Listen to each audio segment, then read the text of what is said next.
Hello. I know I'm late. I'm 5 minutes late. I know. Still, I was making a brew. That's where I've been, making a drink. Yeah. What does it say here? Oh, hello, Nathan. Hiya. Number one on the door tonight. You're number one. Just grab me knitting from over there. I've just been watching the telly. That's why I'm late. I was watching them transform a great big substation, whatever it was, into a house. I don't know how people have the sort of enthusiasm to turn something that looks like a wreck into something that is worthwhile having. Yeah.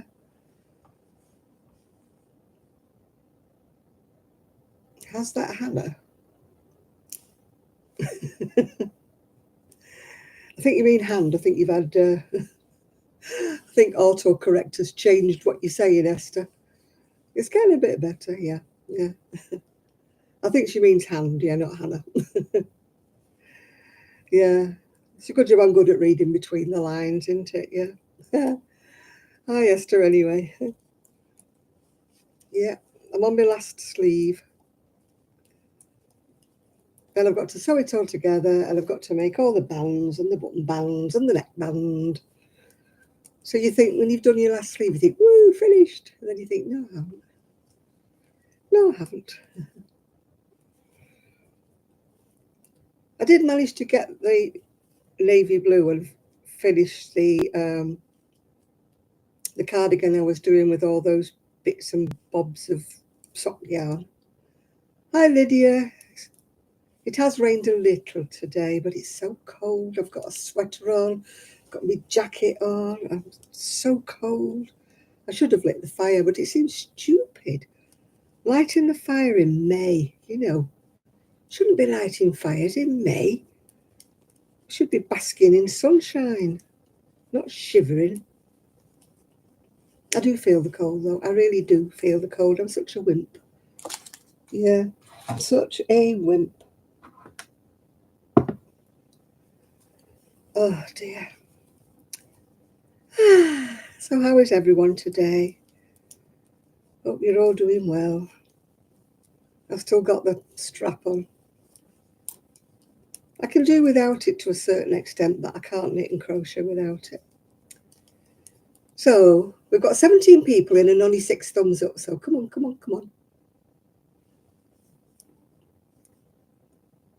You had a big plans to take the BART train, whatever a BART train is, and spend a gift card. No, I didn't feel like going out either today, Lydia. It wasn't actually raining, but I had big plans to do all sorts of things, to go in the shed and sort out and that, and I didn't do any of it. I just wasn't in the mood, yeah. Oh, you thumbed up, did you? Excuse me. Thank you very much. Come on, there's still only 6 thumbs up. Come on. Oh, I've got 7 now. Somebody heeded the call. Yeah. So I'm on my last sleeve. I'm still doing this that I was doing last week, yeah. As I said before, I did finish off the 2 sleeves. Oh, the Bay Area Rapid Transit. Oh, a bit like our trams, I presume, yeah. Not that I've only been on the tram once. In 3.5 years I've been on the tram once. It's such a rickety little scooter ride to the tram. I can't take my big scooter on the tram. So I have to on my little scooter. They're actually trying to repair some of the potholes around here. Putting a lump of tarmac in. What you call a dodgy patch, you know what I mean? Not exactly really repairing it. It's just like patchwork quilt of lumps of tarmac.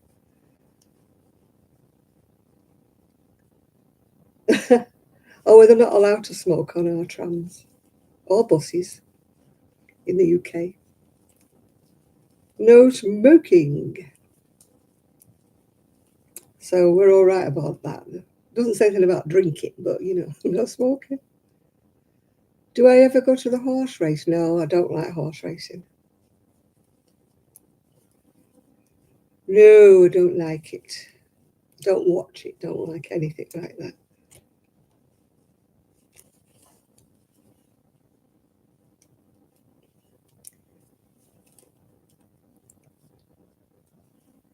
The horse racing itself isn't too bad, but ones with the jumps, no. I think that's essentially really cruel because so many horses get injured. And jockeys as well, but the horses get injured and I don't like that. Good evening, Connie. Good evening. I don't like greyhound racing either. I used to live near the greyhound track when I lived in Manchester, but I never went there either. I don't like anything to do with animals, racing and stuff like that. Oh, it's a Kentucky Derby. I used to have a friend who lived in Lexington. He was like a pen friend. I haven't spoken to him in years, actually. I did try and send him a message, but he never replied, so. No, I don't agree with horse racing or horse jumping or anything like that.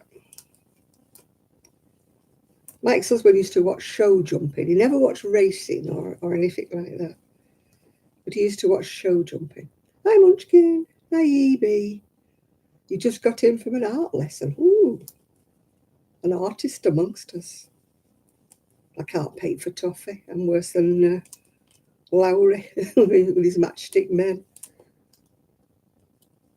I did used to like art, but I was never any good at it. Yeah, I suppose crochet is an art. Well, maybe if other people do it, but might not exactly be when I do it. But yeah, I used to love art, but I was never much good if I hold my hand up. Yeah, I would have never made an artist. I would have definitely starved in my garret. Yeah, I think there's something enjoyable about actually painting, as long as you realise you're no good. Just the actual. I'm no good at decorating and painting in the house, though. No, that doesn't inspire me. There'll be no murals from me. You know what I mean? Some people are very artistic, aren't they? Painting flowers on wardrobes and things like that. Not me. I used to doodle a lot. My dad used to go mad with me, and I used to doodle on everything. Yeah. Hi, Christine. We used to have tissue paper on the counter at the shop, like where you wrap things up in. Somebody came in for something small, like a bit of ribbon or anything, you wrapped it up in a bit of tissue paper. And I used to doodle all over it. And my dad used to say, I can't wrap people's things up in paper that you've drawn all over. There'd be flowers and daisies and cats and all sorts. Not very good cats, I can have it. Yeah, oh, I'm definitely no, what was he called, Bob Ross? Definitely not. All I do in painting is make a mess, I think. I'd have more. I've been going to paint a doll's house for about 2 years and still not painted it yet. Hi, baby. I wish we had enjoyed a sunny day. It did look a bit bright, but it definitely wasn't warm. Hi, Amanda. They keep promising us this heat wave, and I don't know where it's going to land because it's definitely not landing here. Somebody, maybe down south, is getting a heat wave. I don't know. If Sharon comes in, we'll have to ask her if she's getting the heat wave. But it definitely ain't happening up here.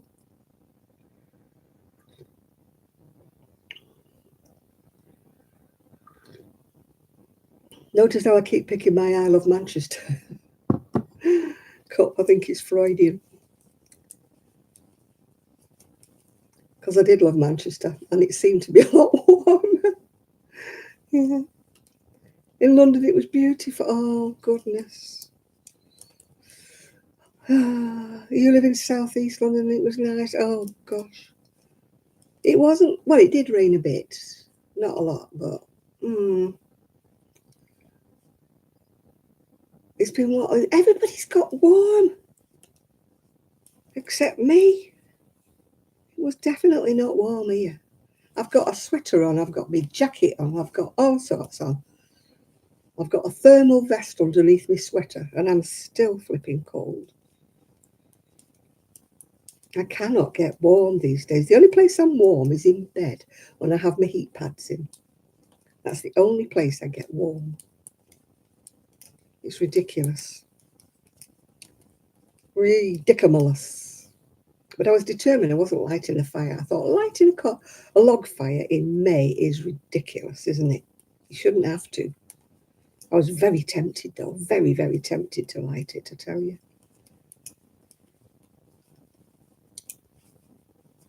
Oh, you've got a chihuahua. Oh, I love chihuahuas. My favourite little doggy is a chihuahua. As you know, I used to love... I've got a coffee. Does that count? It's got nothing in it. It's just a coffee. Maybe I should have put a drop of brandy in it or something, you know. Maybe I should have to warm myself up a bit. It's my back and my neck. If I get cold, everything hurts. Sorry if I'm whinging, but I'm just explaining. If I'm cold, my bones ache, yeah. And that makes me miserable, yeah. You know, when we were talking last week about YouTube always picks a horrible picture of me to put like as a thumbnail. Well, Chris sent me a picture of my thumbnail for last week's live, and it was like something like that, yeah. They don't like me, yeah. You got your coat on. You lost your walking stick. Oh my goodness me! I wouldn't lose mine munchkin because I'd know where it was immediately. I stepped outside. Yeah. Oh, you found it instead. I'm glad you found it. Yeah. I'm surprised you managed to walk without it. I wouldn't have been able to. I'm not keen on chocolate Horlicks or drinking chocolate. I find it a little bit sweet, which is a bit strange because I do like toffees, as you know, and sweeties and things like that, yeah. We went out to lunch on Thursday with my friend. It was sort of like a belated birthday present for her. And we went to a place called Katie's and we had a really lovely lunch it was. I had a toasted sandwich, which was tuna and onion, I think it was. It was tuna and something. And my friends, they had chicken and bacon and everything. And it was like that. My friend had to take a piece of chicken off it and put it in a napkin and take it home for the dog. You could have never got your mouth around that. I mean, mine was just about, it was on a ciabatta, like a roll. And it came with salad and some trips, French fries to you in America. And they were really hot and everything, and they were really nice, but I couldn't eat it. I ate the ciabatta, but I couldn't eat the chips as well. And but it was nice to have a change. I'm not a big eater, as you know. I don't know why I'm so fat, because I'm not a big eater. Yeah. But they do say if you don't eat a lot, you don't lose the weight because you've got nothing to work on. I tend to go huge, long periods of time without anything to eat, which is bad. Yeah. You're supposed to eat little and often. And if I don't feel hungry, I just don't eat, and that's bad. I get told off all the time by my diabetic nurse and that. Yeah, it's a bit like cocoa, only very sweet. It's malted chocolate, yeah. You don't have to put any kind of sugar or sweeteners in anything like that. Hot chocolate I found a little bit on the sickly side, to be quite honest. Even though I love chocolate, don't get me wrong. I just find drinking chocolate a little bit sickly. My mum used to make the best cocoa in the world. She was brilliant at making cocoa. I've never been able to make it like her. But it was always Rowntree's cocoa. She would never have anything else but Rowntree's. She would never have the generic, you know, the old brand, you know, by Tesco, Asda, whatever. She would never have that. Always had to be Rowntree's cocoa. And I don't even think they make it now. You know, they change everything to their own brand, aren't they?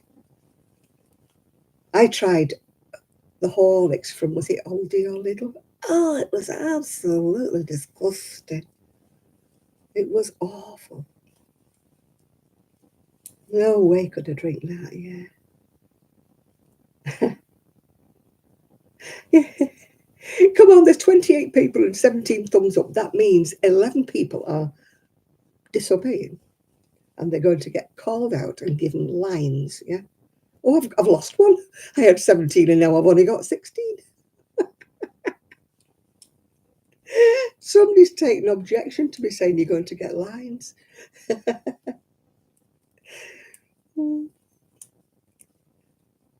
It does help. You may not think giving people thumbs up, it does help. If you like a person and you watch a person, not just me, I'm talking about in general, it helps them to raise the profile.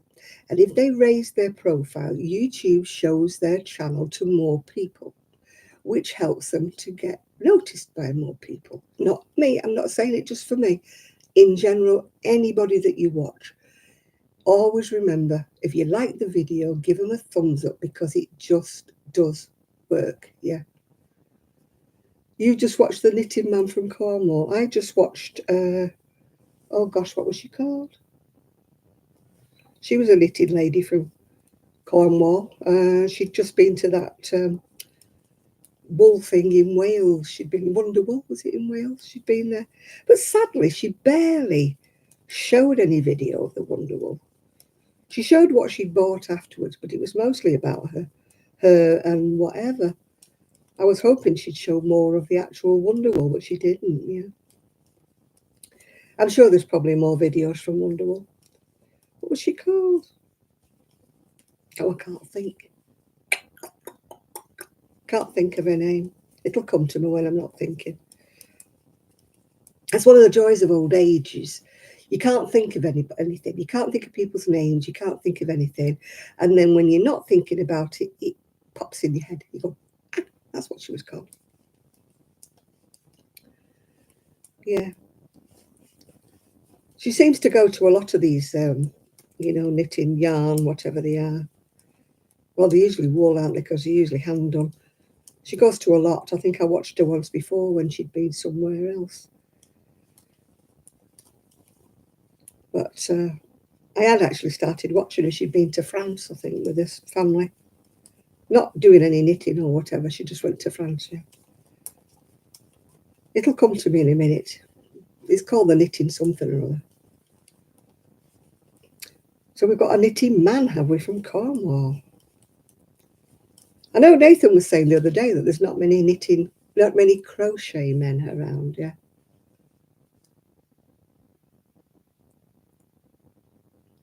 Figured out what people like or not. Yeah, I'm not that clever, Lydia. People either like me or they don't, I've decided, yeah. I've got a very loyal band of subscribers, but as I say, they don't grow.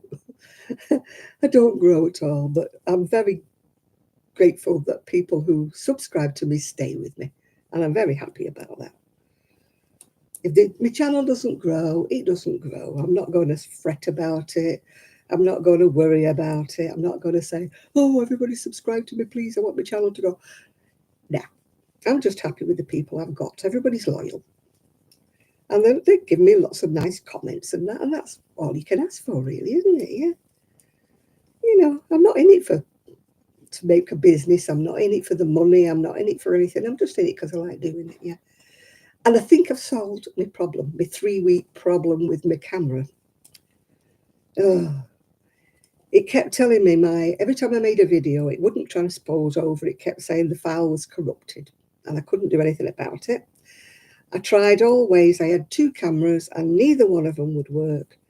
Anyway, a friend of mine came round last Sunday, and between her and her son, I think we have now sussed out that if I use a little card reader, a memory card reader, I can put it on the computer. So you might actually get a video after 3 weeks of not having one.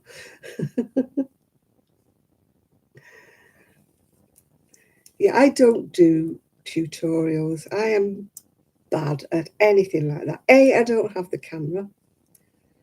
And as we said before, I'm not a person who begs and says, oh, I can't afford a camera, sob, sob, woe is me, sob, sob.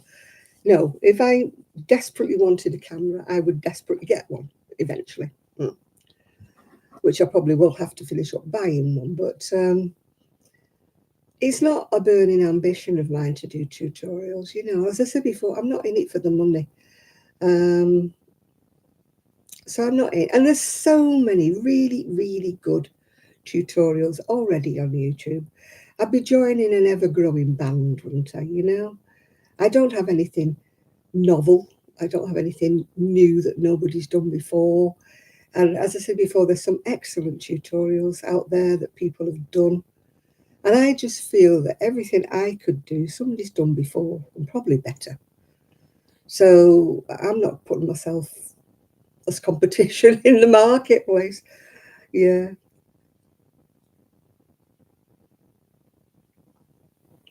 Yeah, my camera wouldn't charge up. So I thought, oh, all I need to do is get a new lead, which I did. But the minute I got the new lead, it started telling me everything was corrupted. I don't understand.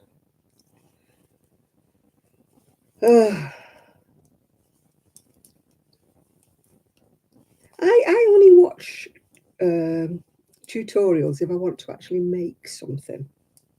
I'll save a tutorial, you know, if I think I'm going to make it later. Yeah.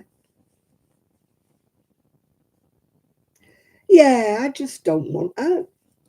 I think some people, it's obvious they're in it for the money, aren't they? And they just plug in things and just do bombard you. And to be quite honest, I've stopped watching a lot of them because they're too eager and they're too, I don't know, too dedicated. You know what I'm saying? It's too much, isn't it? When they're bombarding you every week with da da da da da da da, and you think, nah, nah. You know, I'd just rather have a chit chat. You know, most of my videos were just chatting when I did make them. Although I have got a nice book, I might actually get round to making a video. It came this morning. Well, it came this afternoon actually. Filet Crochet to Wear. It's by a lady called Lauren. Is it Lauren? Lauren Willis. Yeah. One of my friends actually left me a comment and she said, it's a nice book. So I won't show you now. I'll show you when I make a video. That's what you call attempting. Like some of them do, you know, like, what do they call it? A taster. Yeah. Like to along saying, I might make a video if you watch me. Like most of them do, you know. I don't usually do that. It's just that I happen to have the book that came today. But I didn't have time to make a video today, so. Yeah, well, I'm actually back to my crochet again now. Actually, I'm finishing this knitting because I don't, you know me, I'm a one project kind of girl or two project kind of girl. I don't like starting anything new. And what I like about that book is they're mostly in double knit. It's a US book and it's in US terms, but they use double knit, which is like 3-weight. I just get so fed up of 4-weight because I find that's too clunking, especially for something that's in filet, you know? Too clumping, too thick. I don't know whether a lot of people in the US like instant gratuity, is it called, where you finish things really fast. You know, I mean, I listen to a lot of people who do that, and they're going, you know, if you talk about a fingering weight and like a 350 hook, and they're like, oh my goodness, no, I could never work with anything that thin. And I'm like, it's not that thin. You know, it makes lovely, delicate things if you're doing something for summer. You know, I mean, America, a lot of America is much, much hotter than here. So I cannot understand why they want to wear like a tee. in 4-weight yarn and you're living somewhere hot like Texas, you know, I'd be wearing like 2-ply on a very thin hook. I'm very holy. And I lived in Texas, yeah. The gradient granny tee. Oh, right, yeah. I need to sort out my crochet in the shed. I put some wool, well, some yarn, I should say, on eBay. I've got bids on 4, I think, but all at rock bottom prices, absolutely. When I buy anything, I always buy expensive, and when I sell anything, it always goes rock bottom. I never get the money back on anything, yeah.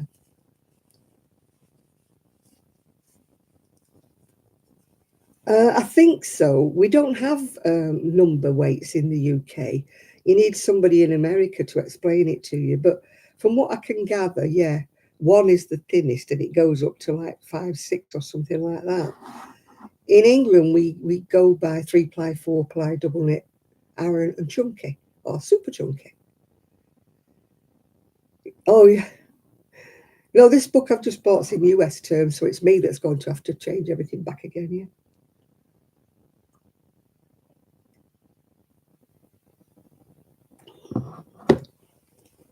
I know everybody in America's moaning, oh, it's UK terms, I don't understand it. Guess what? If it's in US terms, I don't understand it. I'm like Sheila, you know, we learnt old school. We learnt in the UK terms. We're old school. She's my age. In fact, she's exactly my age. And we learnt old school. So it's hard for us to have to think. Every time we use an American pattern, we have to think and we have to convert it into UK terms. And as the majority of the magazines and the books these days come in US terms, that's a lot of converting for me. Mostly I do it automatically, mostly. But every now and again I'll find myself doing something, oh no, you've done it in UK terms when it should be US terms. And you have to pull it all back again. So you've got to print it, yeah. I'm more or less do understand it now, Christine, but I still have to think if I'm not. You know, when you have those brain fade days and you just look at something and you think, yeah, I know that. And then you get to the end of the road and you think, that won't like that pattern.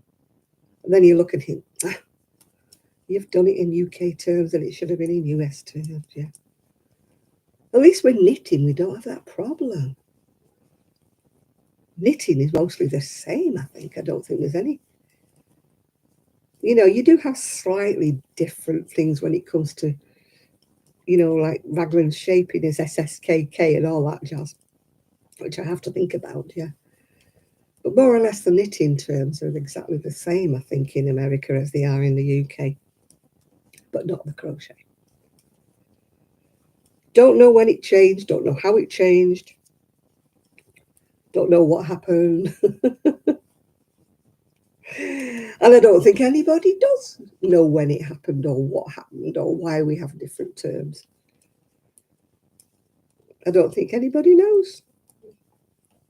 It's like which came first, into the chicken or the egg, yeah.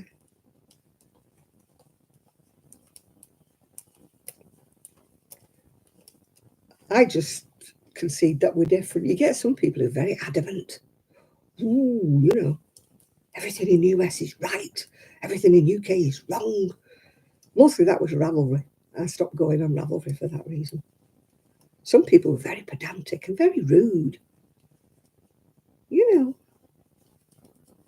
I mean, I find it's a minor irritation, but I don't say, oh, you're all wrong because you're saying this and that and the other. You know, you just have to get along with it. Yeah, most of the younger people who learnt in the UK learn American because they learn through YouTube. And YouTube, you know, are mostly American. Yeah, well, I don't know who changed it, Christine. I mean, somebody must have done along the line. Somebody must have said, right, I'm not calling it that anymore. I'll call it something else. You know, it's like, you know, These sweet young things who invent crochet stitches. This is my crochet stitch. I show you how to do it. And you're like, teaching your grandma to suck eggs. That's in everybody's stitch book if they happen to look it up. It's not a new stitch. You have not invented it. But, you know, if somebody in their 20s is watching this YouTube video, they think, oh, it's a new stitch. Their grandma could probably teach them how to do it, you know. My mother used to say there's no such thing as new. It's just old times with vinegar on. It just comes round, doesn't it? Yeah. You know, I don't think anybody's invented a new stitch for years and years. Oh, gosh, yeah, when you watch some of the modern ones, I'm using this yarn. What is this? Isn't she pretty? Eh? It's a ball of wool. It's not a she. Isn't she pretty? Yes. And I'm using this hook. Look at the look at the colour, the patina on this hook. And you think, oh, get on with it. Get over yourself. Yeah, old times with vinegar. That's what my mother used to say. There's nothing new in fashion, and there isn't. If you look at anything, it's just comes around again. It's the same with these sweet young things that make, oh, I've made this pattern up. It's my own design. And you're thinking, no, it's not. No, it's not. I've got a pattern from 1965 that's just exactly the same, love, you know. You haven't invented anything. You know. But because these young ones who follow them, they go, oh, that's new. She's invented it, that's new. And then they have the nerve to like kind of not sue each other, but they like slagging each other off saying, she's stolen the pattern that I invented. And I'm like, no. Oh, God, yeah. I'm sure hairdressing comes around and goes around. The bouffants will come back, I swear it will. It'll be all that big bouffant again where you're back home and use 6 tons of lacquer, won't it? That'll all come back. Yeah, the 1920s. My mum used to do that with waves, with clips, big metal clips and crimp things. Yeah. Never worked on my hair because I've got very skinny, thin hair. When they used to put your hair in rags, did you ever have your hair in rags, in ringlets? Never worked on my hair. Same reason, thin, weedy hair. I used to spend all night tossing and turning, trying to get my head in a good position because I'd have all these rags on my hair. My mother used to take them out in the morning. Look at your hair, isn't it lovely? And then she'd watch it go, ooh, and everything would drop out. Never worked. As my mother used to say, you've got such scrappy hair, Janet, scrappy hair.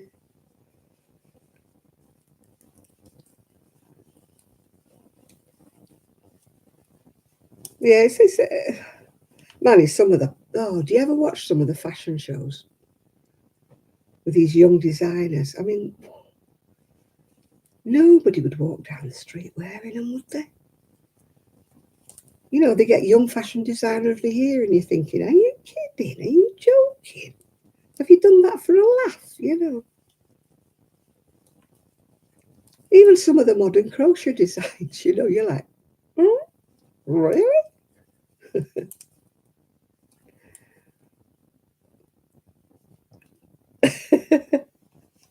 I would love to have curls, yeah. When I wash my hair, if I don't comb it, it goes in little sort of waves. But the minute I comb it, they all go straight as a die, like a yard of pump water, as my mother used to say. Now, Janet's got such scrappy hair, I don't know what to do with it. Oh gosh, my mother used to try and con me on with that. It's like eat your carrots and you'll see in the dark, and to eat your crusts, you'll have curly hair. I must have eaten a ton of crusts. My son eats the crusts and he's bald, you know. So, you know, I don't think that works that you get curly hair. It's just a con to get you to eat all the loaf, isn't it? So you don't leave the crusty end. because nobody wants the crust, let's face it. Unless it's proper bakery baked bread, then I will eat the crust. But I don't like crust or sliced bread. As my dad used to call it, plastic bread, yeah. My dad used to say, don't give me none of that plastic bread, I don't want it. I don't want plastic bread.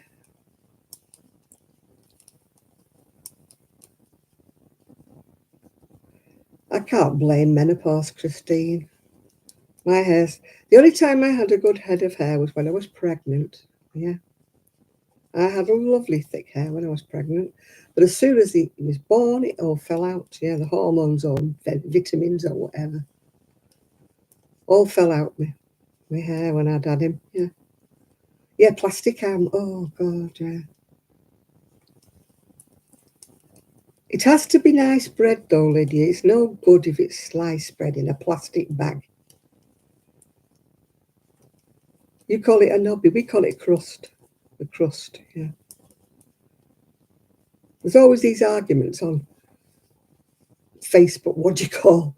It's like those muffins, cobs, baps, whatever. There's always arguments on Facebook. What do you call this? You know, there's about 100 different answers, isn't there?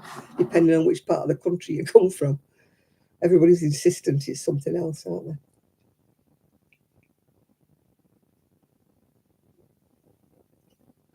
My mum used to love the Blackpool milk loaf. Yeah, the round bread, yeah. She used to like a milk loaf. I never found it tasted any different. Do you remember that light bread? What was it called? When it used to show it floating away on a balloon or a parachute, was it? Something. It was supposed to make you slim, wasn't it, if you used this light bread? Well, no, not slim fast, that's what you eat, that powdery stuff. I don't know what it was called, that bread that used to... Nimble, that was the one. Tiny little slices, weren't they? They're about half the size of a loaf of bread. It was less calories because it was half the size. That's why it was less calories. But they didn't have... oh, yeah, I can't let Maggie go. Yeah, that's the one. Oh, me, oh, my. As if, you know. But they didn't have trading standards back in the days. They could say anything they wanted, couldn't they? You know, a miles a day helps you work, rest and play. Or Milky Way, the treat with the less fattening centre. They can't say that anymore, can they? It's the same with Maltesers. That used to be the less fattening centre, didn't it? Now you can't say that because people say, you can't say that anymore. They used to con you on with everything, didn't they? But nobody ever pulled them up for it, saying it's not true. Prove it.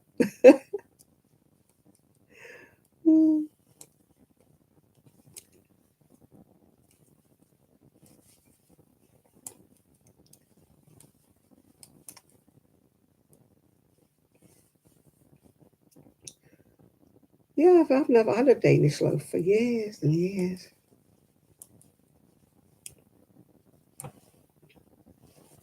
I used to like the bread that had raisins in it. It wasn't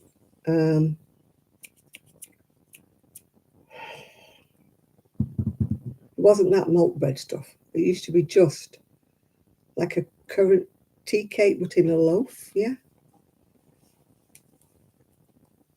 It used to have raisins in it, yeah. Or sultanas, whatever it was. I used to like that, yeah. It was lovely toasted. For your breakfast, 2 slices of toast. I think they called it fruit loaf, I'm not sure. Lots of things I used to like, they don't do anymore.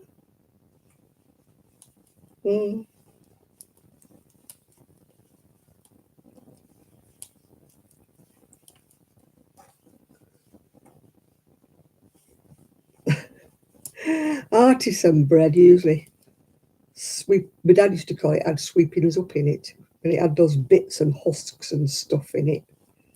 People like that, don't they? Have you ever tasted that black bread? That is a taste to be acquired. It's black bread. It tastes like it's, you know, trying to cut through it. Is it German? German black bread? I don't like all these artisan loaves and all these, these supposed to be good for your bread. Oat bread with bits of oats in it and stuff. And what's with this malt bread? Every time you buy a sandwich anywhere, a pre-made sandwich, it's on malt bread. And I'm sorry, but I can't taste the filling because all I can taste is malt bread. I complained at Marks and Spencer's. I said to him, do you not have anything that's on white bread? And she pointed me to one cheese and onion sandwich. That's all they had on white bread, a cheese and onion sandwich. I said, I don't mind wholemeal bread if you put something on wholemeal bread. But why are all your sandwiches on malt bread? Ooh. Yak. Yakety yak. Back.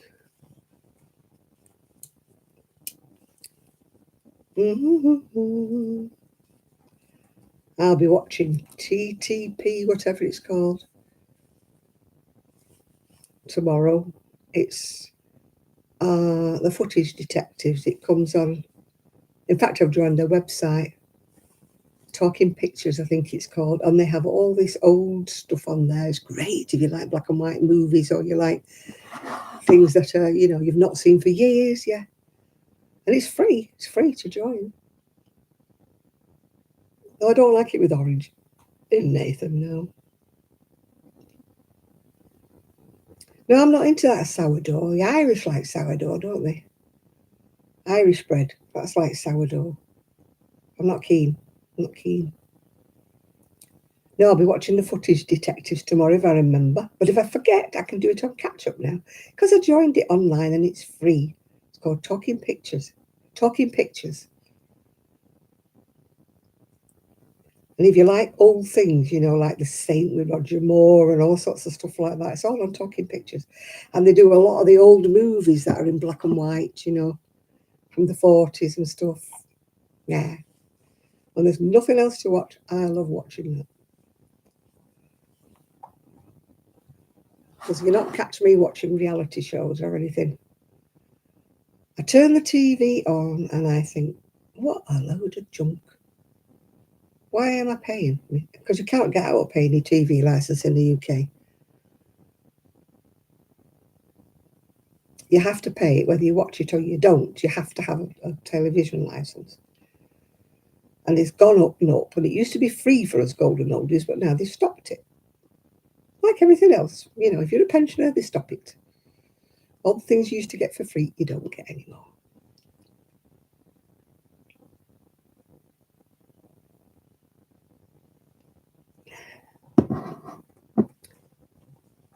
Because I like watching Talking Pictures.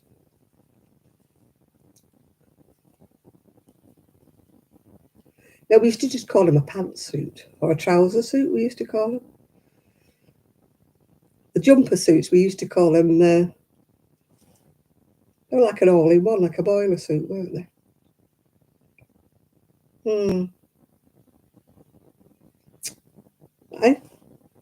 I used to love my trouser suit.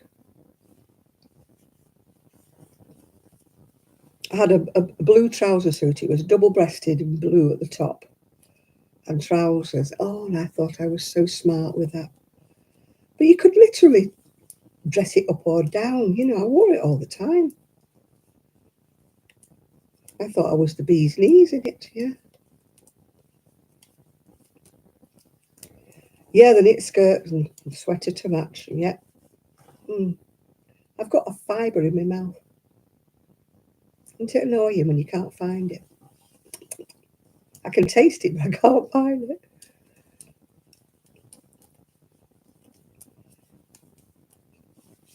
I remember wearing white blouses with the ruffles all down the front. I think that was about, it would have been the 60s, yeah, because it was before I was married. They were a nightmare to iron. They were all ruffles. The more ruffles you had, the better it was. They must have looked like dandies.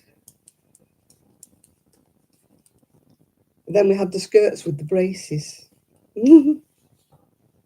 Oh, they were all line skirts, yeah, yeah. And we all wore petticoats in those days, underskirts. Always wore them. Yeah, yeah. In your hot pants and your go-go boots, yeah.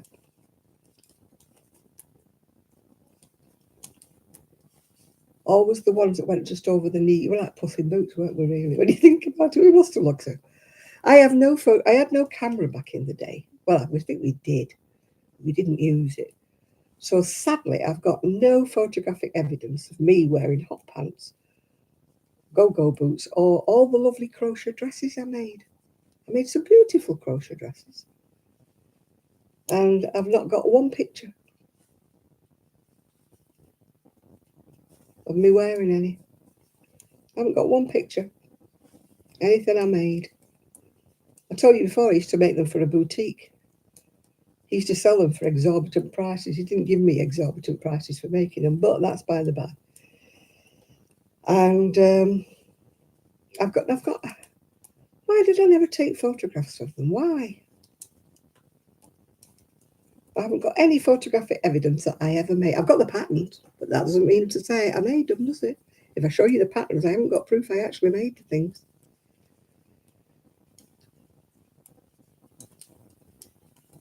I had some beautiful ones, yeah. But then I was only slender in those days.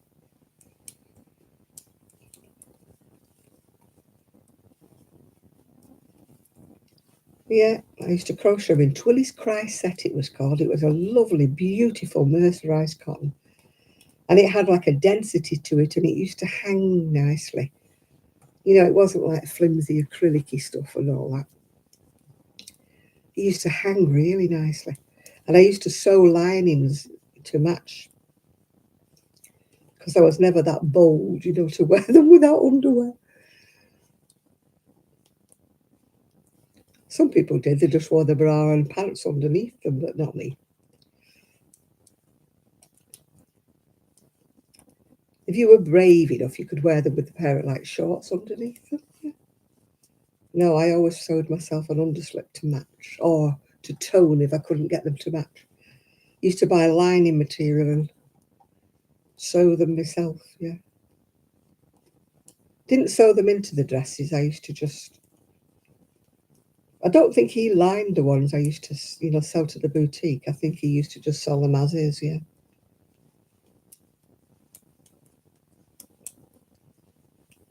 I wouldn't wear them now. I would if I could make them longer. They'd have to be down to the ground these days. My friend said to me the other day, do you always wear a maxi skirt? Because we went to a place called Affinity, which is like an outlet. And they actually had some clothes shops there, which, you know, it's a change for Fleetwood. And but they weren't what I would wear. They were all knee length, or the most I could hope for was midi. There was a couple of maxi clothes, but not what I would have worn. There isn't one shop. Do I wear trousers? Yes, I do. I've got them on today, yeah.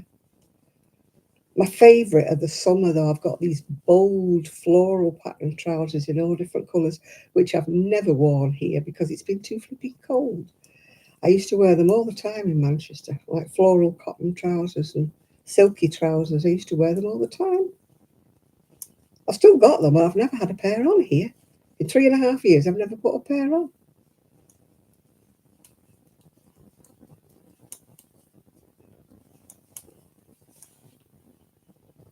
Yeah, I have them in all different colours, all jazzy and stuff.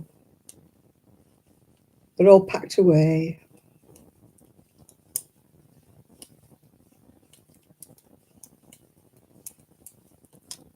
I'm still waiting for this heat wave to come.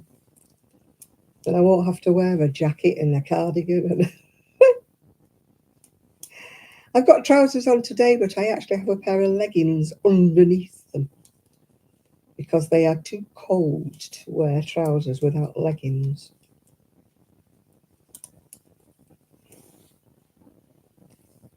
I've never had to wear leggings under trousers before.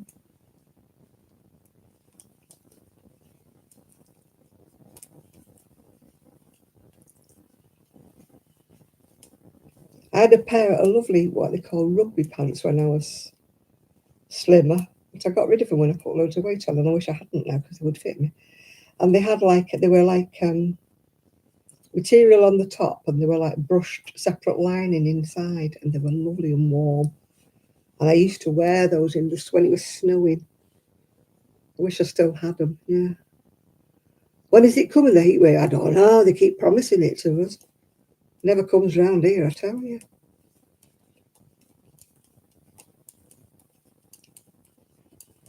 Never. I think we've had about 3 or 4 days last year when it was warm.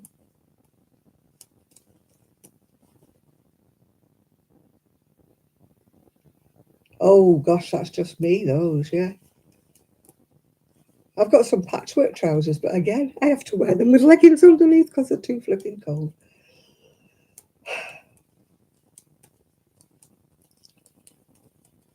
I don't know. I mean, I know it's cold because I'm on the scooter. Maybe I wouldn't be as cold if I could actually walk about, but when you're on a scooter, it's flipping cold, I tell you about it. The wind hits your legs and you're freezing. And you feel a bit of a twitch with a woolly blanket, when it's supposed to be sunny and everybody else is walking about in shorts. And I've got a woolly blanket over my knees. So nobody can see if I've got nice trousers on because they're all covered up.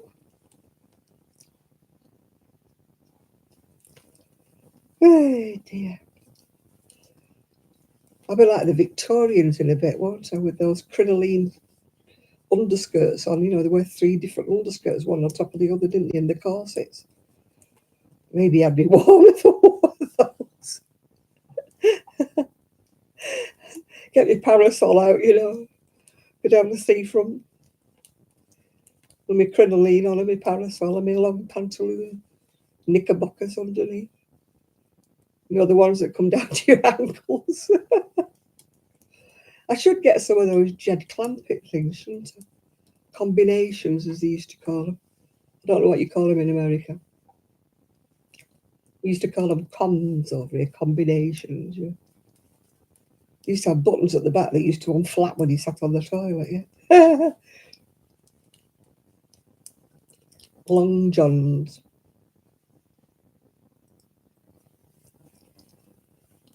I should have kept my ex-husband's because he used to wear long johns in the winter because he worked outside and he used to get really cold. Hey, listen to me, I wear my flannelette nightie. There's no fancy dancy nighties in this house, I'll tell you. Those days are long gone. You couldn't wear one of them round. I wear long-sleeved nighties even in the summer. There's no strappy nighties around here, I tell you. It's flipping cold.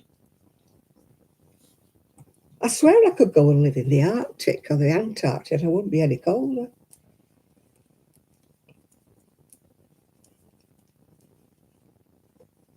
I'm like that song. I ain't been warm since I left my bed.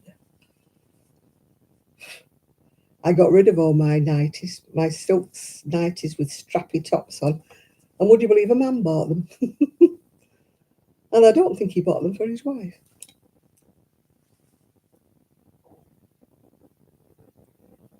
Right. Did I increase on a knit row or a purl row? I think I increased on a knit row. Or did I? No, I think I increased. Yeah, I had some lovely strappy nighties and negligees, and I sold them all. No point in wearing them here because it's too cold. No, I haven't. I haven't been warm since I left my bed. I lie there in bed thinking, oh God, I need to get up about it. So I stick my arm out. I think, it's cold. Get back in again. So then I run to the toilet because it's like in the room next door to my bedroom. Run to the toilet and I think, no, run back and get in bed again. I hope it's still warm in the bit you've just left. You pull the covers right over your head. Oh, I think I'd stay in bed all day if I could.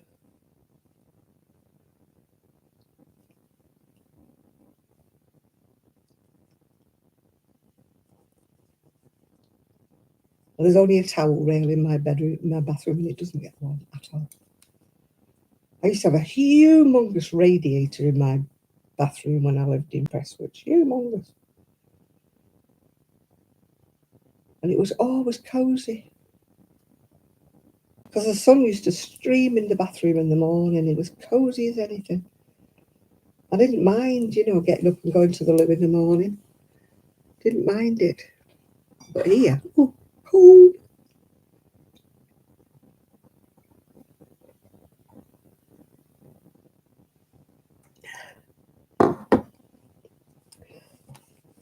Yeah, it's a song that by the Oldham Tinkers, I think. E by gum, but I'm cowed. E by gum, but I'm cowed. It's gonna have been warm since I left my bed. I'll sit right up to fire as near as I'm allowed. Then I might get greatly warm at last. E by gum, but I'm cowed. Oh, this is a freezing house. It is a really cold house. I lived in a warm house before. I lived in a really warm house. It had sunshine in the morning at the back and sunshine in the afternoon at the front. This house does not get any sun at all, except in the back garden and a bit in the conservatory. My lounge has not seen any sun in 3.5 years. It's free. Even my friend came on Sunday and she walked in the lounge and went, "Oh, it's cold in here." I said, "Yeah, I know." I said, "Just come in the other room." And she went, "Oh, it's a lot warmer here, isn't it?" I went, "Yep."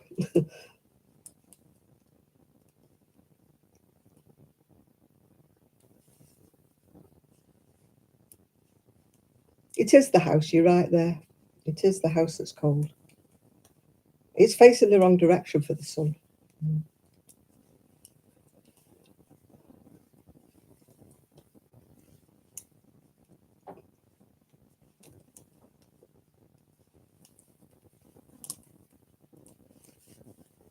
I think if I lived in an igloo, it would be warmer. I've only got to do 5 rows in between the increases, and I can never remember if I'm on a knit row or a purl row.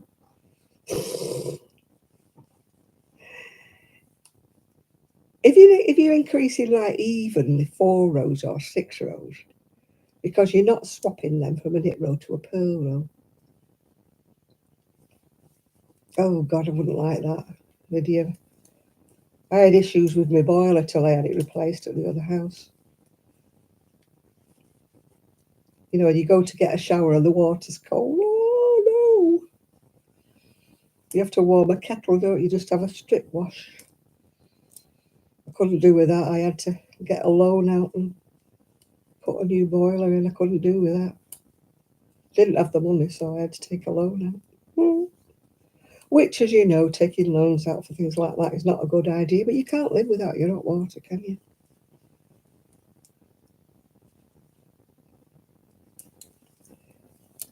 My shower tends to do that if somebody's put the washer on, or if somebody flushes the toilet upstairs and I'm in the shower, yeah.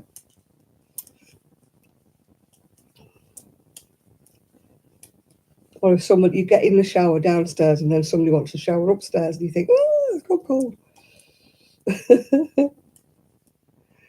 We have to sort of time our showers that we're not in at the same time, yeah. I should have a little bit of paper, shouldn't I, that says 1 to 5, but no, Clever Clock decided I can do it without a bit of paper.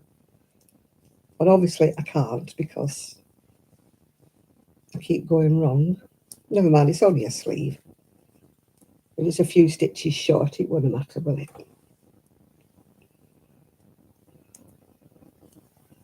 I'll see how many stitches I've still got to increase. Then I can count my rows. 1, 2,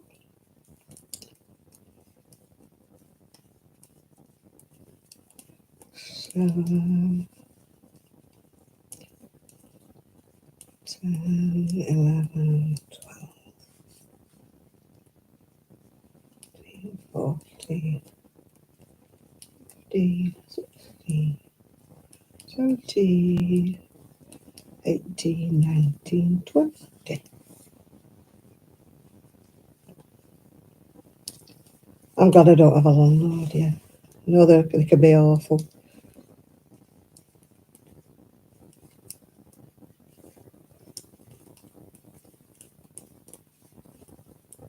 Quick to take your money out there for your rent, but they're not quick to do your repairs.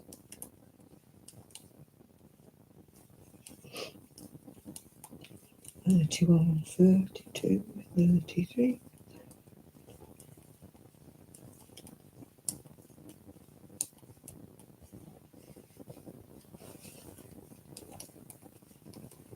And if you complain too much, they evict you, don't they? 42, 44, 46, 48, 50, 52, 54, 56, 58, 60, 66, 68. I've got to do one more lot of increases.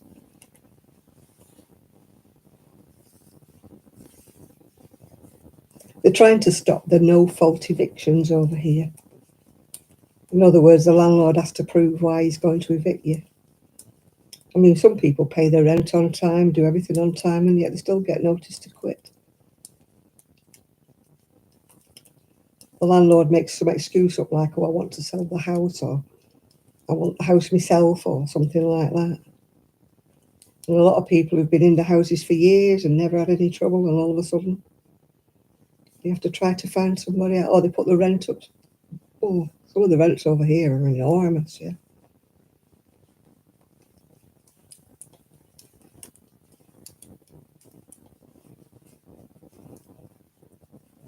I mean, the rentals over here are just enormous.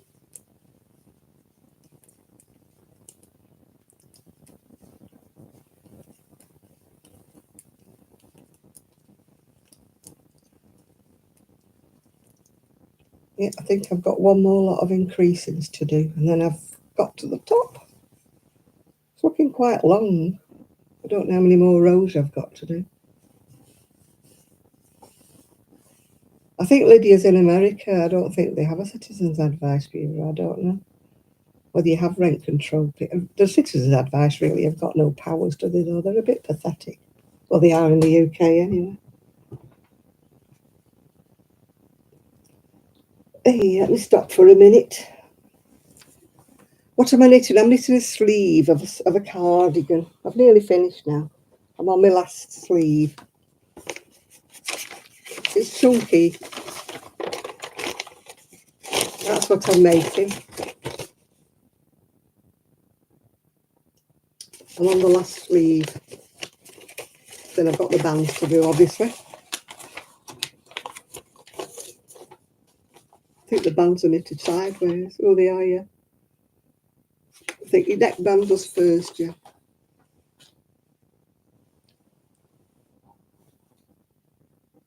Oh, gosh, you're lucky. This landlords here just seem to make it up as they go along. You know, they're allowed to stick it up. They really. Well, over here, I don't think there's any rent control. They just put it up. And I mean, they don't just put it up a little bit. They put it up an awful lot, I believe. I mean, luckily, I've never been in a rental property, but, you know, some of my friends who've been in rented, they stick it right up. And if you're on a limited income, you know, like, for example, the pensioners, we only get a little percentage of rises, you know. So we get 3% rise, they put our rent up 10%. You know, you're on a loser, aren't you?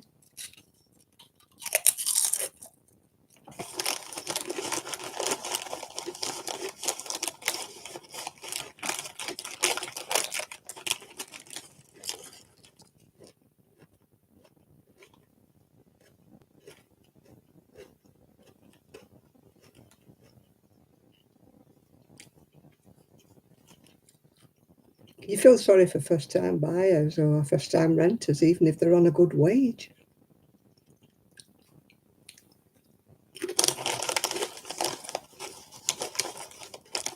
I do knit socks.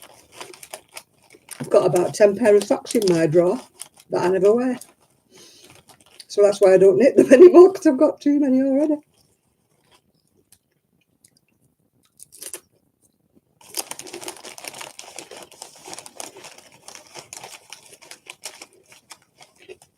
There's only so many knit socks a girl can have in a drawer when she doesn't wear them.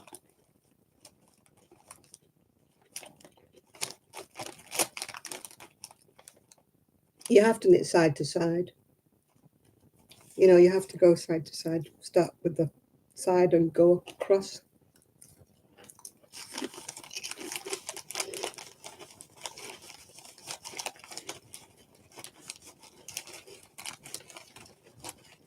Technically, you could knit them like Fair Isle, but do my feet get cold? Only in bed. I do sometimes wear my hand knit socks when I'm in bed. Yeah. I don't like the feeling of socks on my feet. I don't know what there is about it. I can wear the thin, very, very thin commercial socks, but I don't like knitted socks on my feet, especially in shoes. Don't like the feeling of the ridges.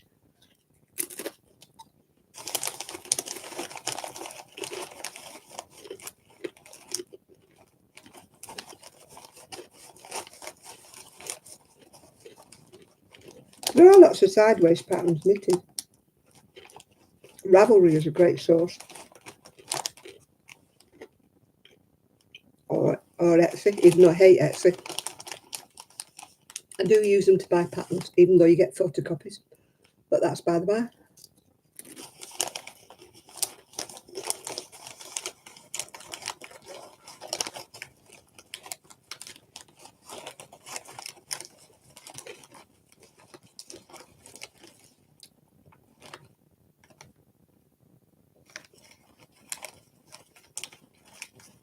Mine are seam-free, my socks, because I knit them in the round, yeah.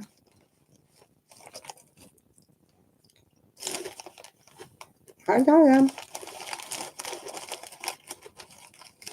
Let's all have a wave. Wave, wave, wave. I watch Neil Sean.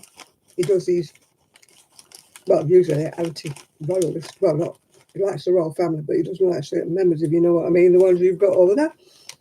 But he also does programs about the old stars, you know, like Gene Kelly and people like that. But he always does a wave every time he does a video.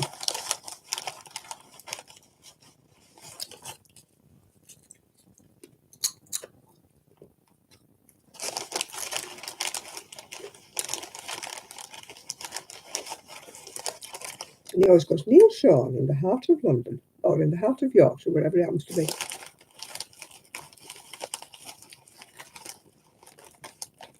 He's very interested. He's not only just knocking certain people, but he's met like loads of other people in his past, you know, because he used to be like a TV journalist. So he's met, you know, people who are no longer with us anymore.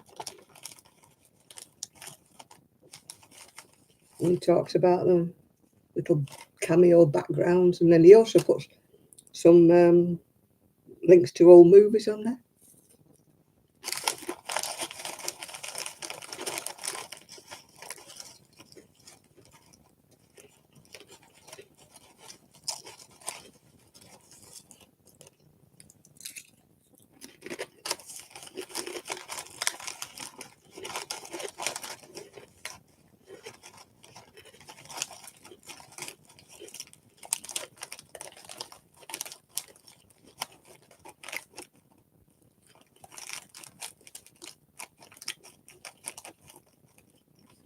My hand is still strapped. I can't knit or crochet without it being strapped. But apart from that, Neil Sean is called. He does like little tiny YouTube videos. They're only about 5 minutes long, 10 minutes long. He does show places in London as well. He talks about things that are in the news, like when the horses bolted in London. He talks about different things. You know, sometimes he's on a bus when he's talking about things. You know, he doesn't just talk about the two people we don't like. Yeah, he talks about old movie stars, people he's interviewed.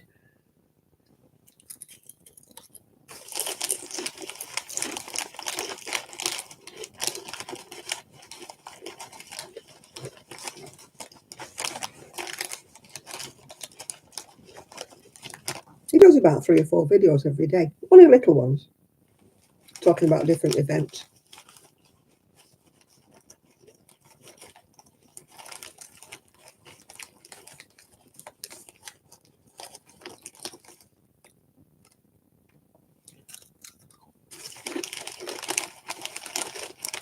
It's funny though, whenever he makes a video in London, there's always sirens going past him, or police cars going past him, or ambulances going past him. Or if he's down in the underground, you know, a train goes by and interrupts him. He stands on the platform of the tube line, and then whoosh, this train comes flying out the tunnel. I found that quite amusing.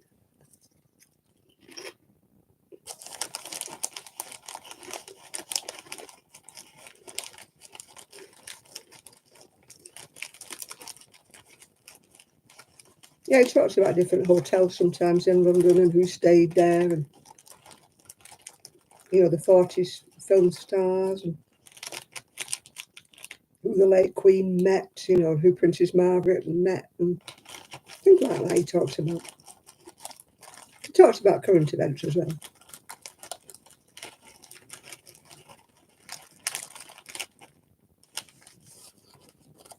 I usually watch it before I go to bed.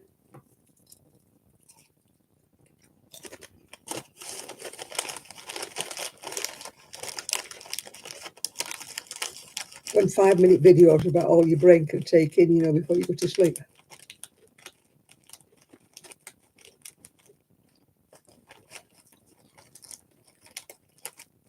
I was catching up on Rose from the Philippines today. She's not been making many videos because the house next door's been renovated, and all you could hear was like clanging workmen and banging and hammering. And so she couldn't really make many videos.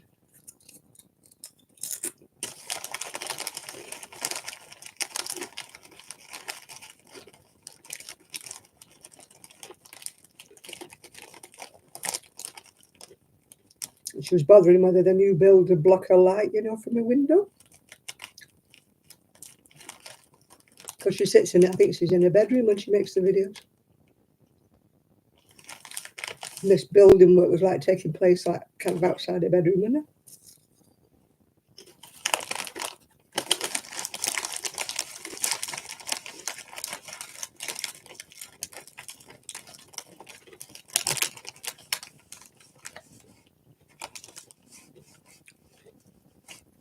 I mean, the place that she lives in, I think it's like 3 stories high. I think they're in the top.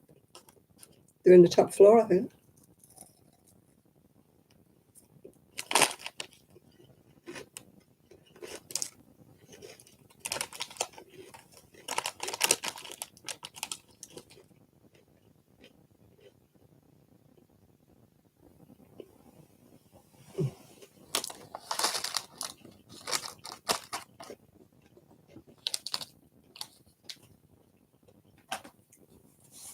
When she takes one of those little, what she calls them, a jitney, they're like a motorbike thing with like a bit on the back where people sit on.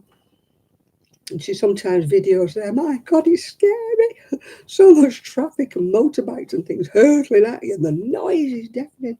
I thought, God, it must be noisy living in the Philippines.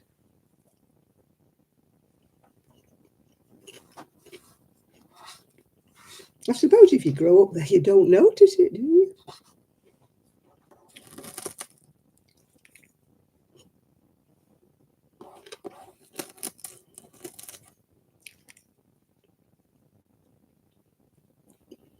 Wonder how Texas is getting on with all the flooding. Is it Texas that's had the flooding? It is normal to them when she's walking down the street somewhere, like in Manila, and shouting and carrying on and things. And how they miss each other, I don't know. You know, they're like zoom, zoom, zoom, zoom, zoom. It's like, have you ever watched videos of India? The traffic in India. Have you ever watched the videos? That is scary. They overload the wagons, don't they, like that? And you're like, oh my God, they're going to crash.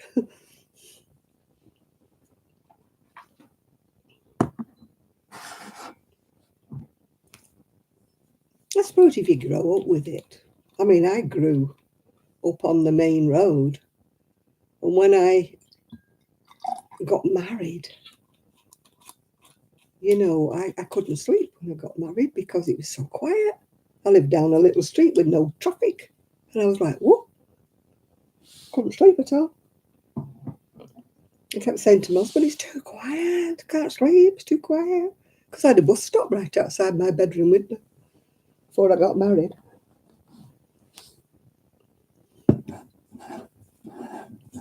Couldn't draw your curtains back, otherwise all the top deck were like, hello.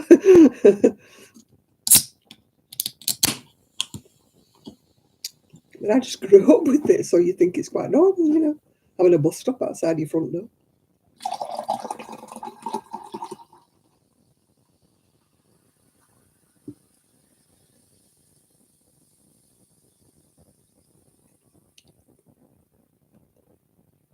Mine in Milan, I watch, you know, as you know, I watch the videos about Milan because I like watching the fashion.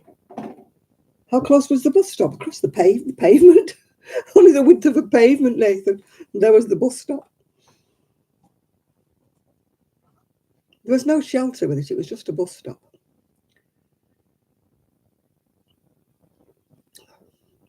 Luckily, it was a request stop, so not every bus stopped there, unless somebody put their hand out to stop it.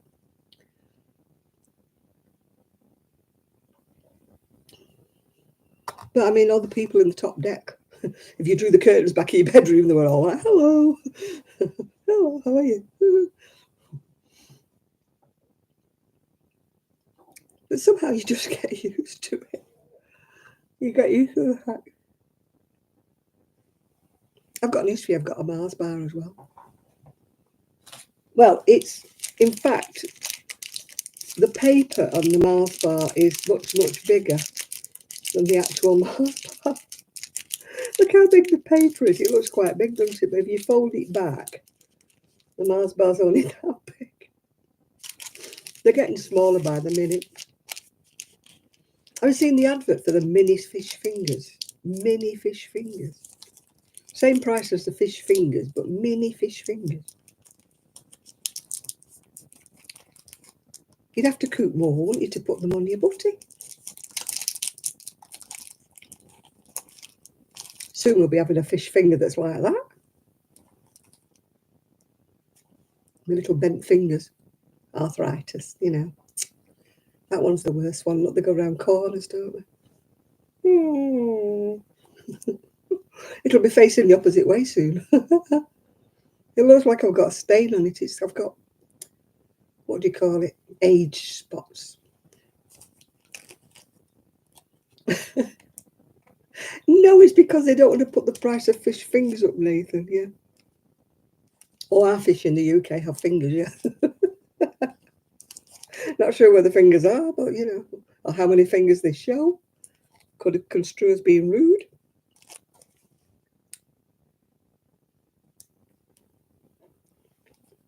I mean, look how small that Mars bar is compared to what it used to be. It's a half Mars bar. Yeah, liver spots, yeah. Age spots. Look at the state of that. Doesn't matter. These film stars that have their faces lifted, they don't have their hands lifted, do they? Look at those old hands. You can't get away with old hands, can you?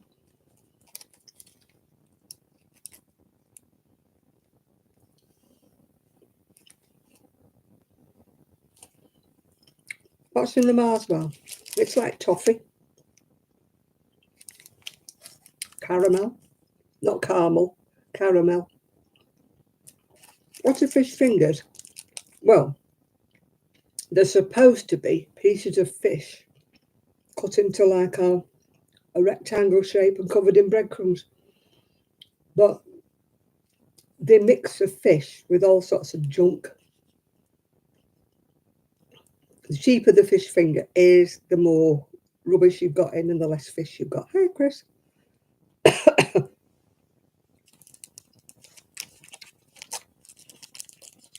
Yeah, it's supposed to be codfish wrapped in breadcrumbs, but the cheaper the fish fingers are, the more you've got all sorts of like cereal and all kinds of things added to the fish. It's not pure fish anymore. And it's not cod. It can be any old kind of cod. Any old kind of white fish. I always buy the better ones that say the cod fish fingers.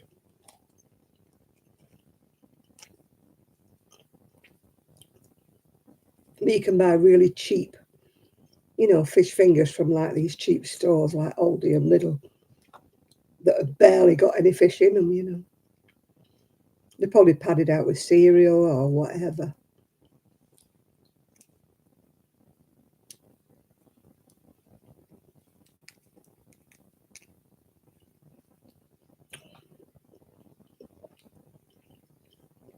Yeah, you put fish fingers on a white bread butter. Very nutritious, yeah.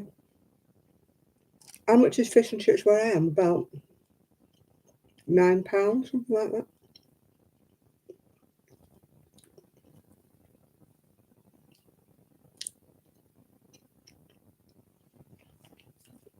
Something like that, about £9.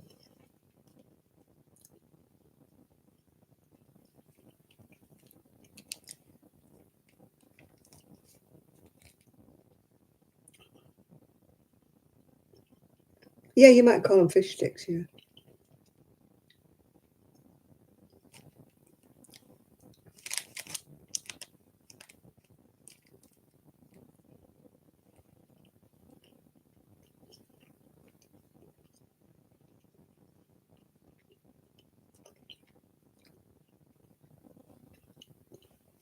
Why, how much is your fish and chips, Nathan?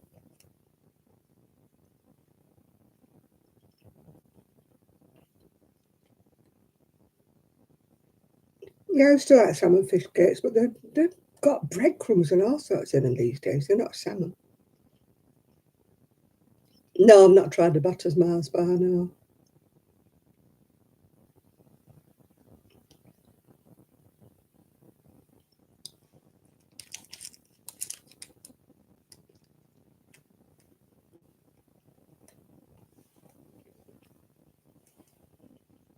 Gosh, fish fries at the church.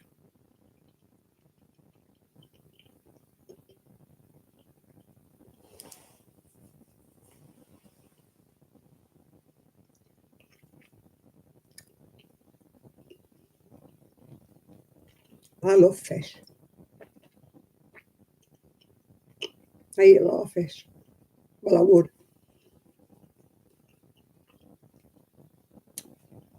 I don't eat half as much meat as I used to.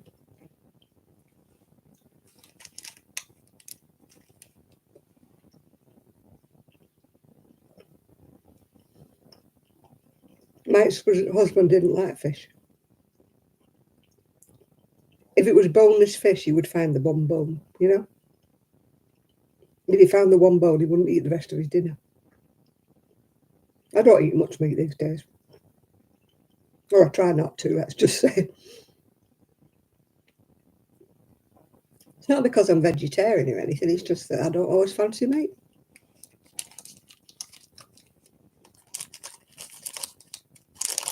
I'm quite happy not eating meat.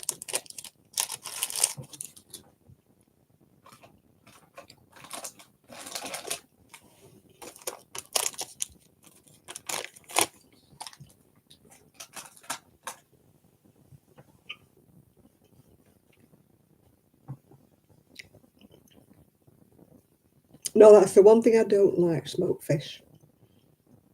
It's because we used to have this yellow, horrible fish at school that was smoked, and it just put me right off it. We used to call it finny haddock. I don't know whether it was haddock or what the heck it was, but it was like a kipper near enough. It was horrible. And I don't like kippers.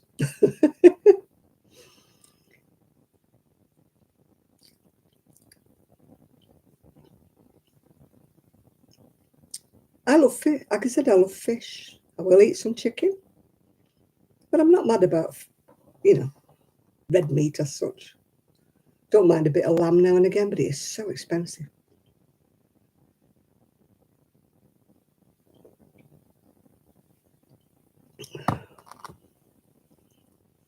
And I don't like the meat substitutes, you know, the soy stuff and all that. Blech.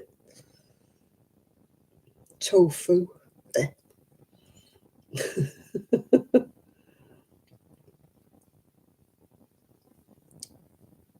Hello, Juanita. Hello there. Yeah, I like sardines. I like sardines on toast, grilled on toast.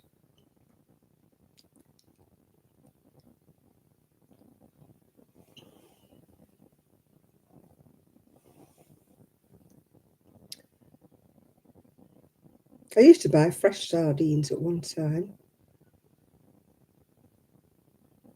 I haven't had them for ages, fresh sardines. Yeah, I love lamb, but it's so expensive these days. It has to be a treat, doesn't it, getting a leg of lamb? No, I like my sardines done with, you know, mashed up on a piece of toast and grilled, preferably with slices of tomato on top. I like that.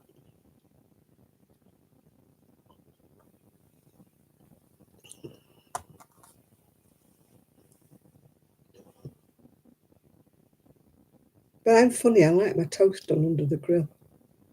I don't like my toast done in the toaster. I don't know why. Everybody has a toaster, don't they, these days? But yeah, I like fresh sardines. I always grill them. Yeah, grill fresh sardines. My friend used to work at Morrison's years ago, and she used to always bring sardines home. Funny enough, they always used to have sardines left over, and they were really reduced. So she would bring me all the reductions, and I used to put them in the freezer. She'd bring me, you know, pizzas and stuff. The pizzas were nice. They were like made on the counter, not, you know, the stuff what you get at Domino's or something like that. Oh, the frozen pizzas are disgusting, aren't they, you know? These were like freshly made on the deli counter. Yeah. Grilled toast is nicer. Don't ask me why. You put it in the toaster, it either comes out like hot bread or it comes out black and it's burnt. I can never get it right in a toaster.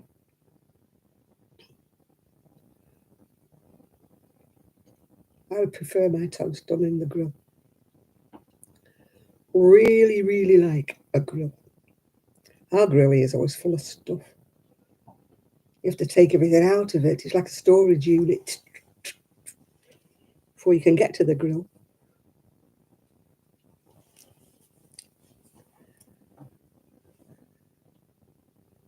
I look at it and think, nah, can't be bothered.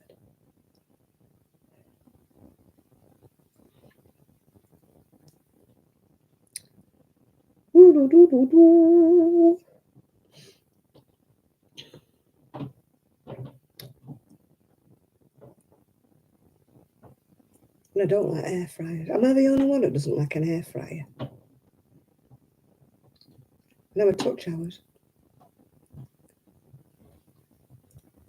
That's a funny taste when it's been in the air fryer. I can always tell when something's been in the air fryer. It goes, mm.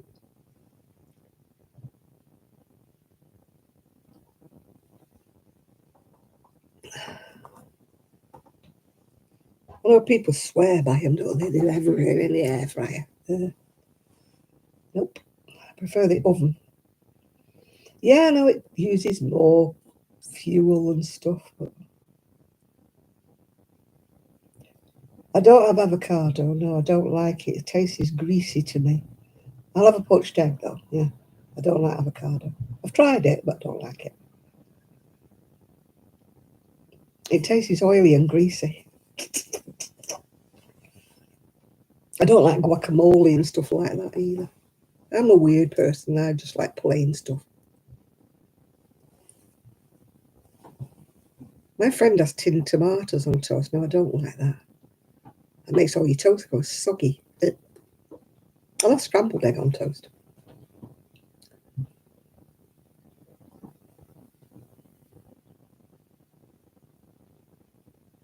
But my scrambled egg has to be very lightly done. I don't like it when it's like sort of solid. I like it when it's sort of kind of runny.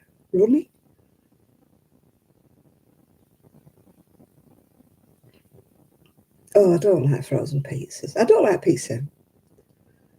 I would be no good in Italy because I don't like pasta, I don't like spaghetti, and I don't like pizza. Zzz. Have you still got floods over there? Is it Texas that was flooded? We have floods over here in certain places, yeah. I was looking at, I don't love pizza, no. I used to not mind the pizza from the deli counter, that they made for you. You just said what toppings you wanted on it and they did it for you. Asda used to have a deli counter, but now it's all pre-made up stuff. Laziness, isn't it? Pre-paid up rubbishy stuff, and it's not as nice. You used to be able to pick what toppings you wanted on. It was so much for each topping, you chose what you wanted. But now everything's pre-packaged and in plastic, or it's frozen and it's yicky. Or you order it from places like Domino's and stuff like that, and they're vile.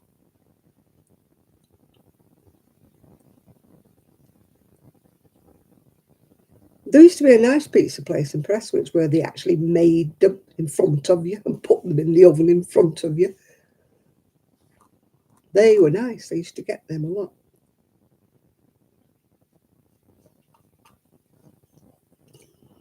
They used to do a lovely seafood one.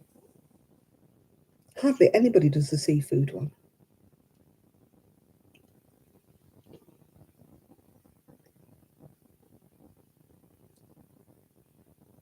Yeah, they used to make them, used to watch them do the base and then put the stuff on and then put them in the oven and bring them out, put them in a box and give them to you.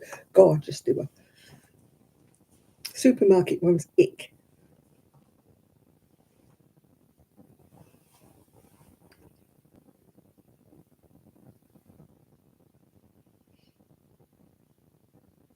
Or you get them, we had an Italian restaurant at Prestwich as well, and I would eat the pizza there. They were nice. But no, when the family say they're ordering a pizza, no, don't want one. No, don't like it. As I say, I would be rubbish in Italy because I don't like pasta. Yeah, the narrowboat show. Yeah, I love narrowboats. My nieces were moving to Garstang, and at the back of her, there's two people living on narrowboats on the canal behind her.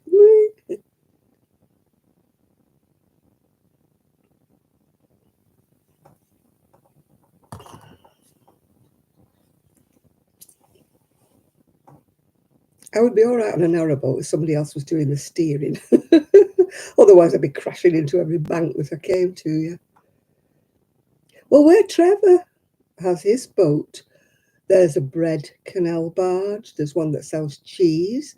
There's one that sells something else, and there is a wool canal barge as well. She's on Facebook. I mean, she's not anywhere near Trevor, but she's on Facebook and she has a wool canal barge. Yeah. Apparently, it's like a little community. There's one who sells paintings, I think, there. It's like a little community of them. That would be nice. I could do the houseboat, living on a houseboat canal barge that doesn't have to move. But I'd want one that had, flushing toilet, which you can't have on a canal barge. I wouldn't be any good at filling up with water and emptying the potty. I wouldn't be any good at that. I'm definitely no good at steering the blooming thing.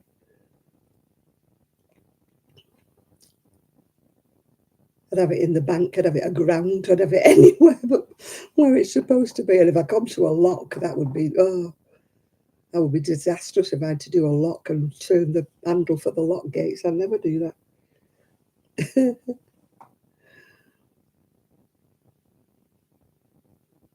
I used to watch that Foxes Afloat, yeah, where they had their narrowboat, the Silver Foxes, was it called, or something. I used to watch that, but now they live on a homestead place like in Scotland, it's not half as interesting anymore. I'm not interested in keeping bees anymore, and they have an owl, I think, now. But it's not as interesting as when they used to go up and down the canal. I mean, Colin, when they used to be going past things, he'd give like a potted history of where they were floating past, and he'd take his drone out and put the drone over the top and things like that.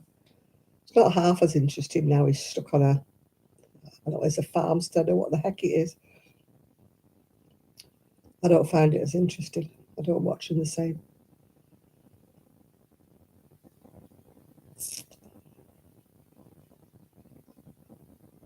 I was watching Prunella Scales on Timothy West. It was an old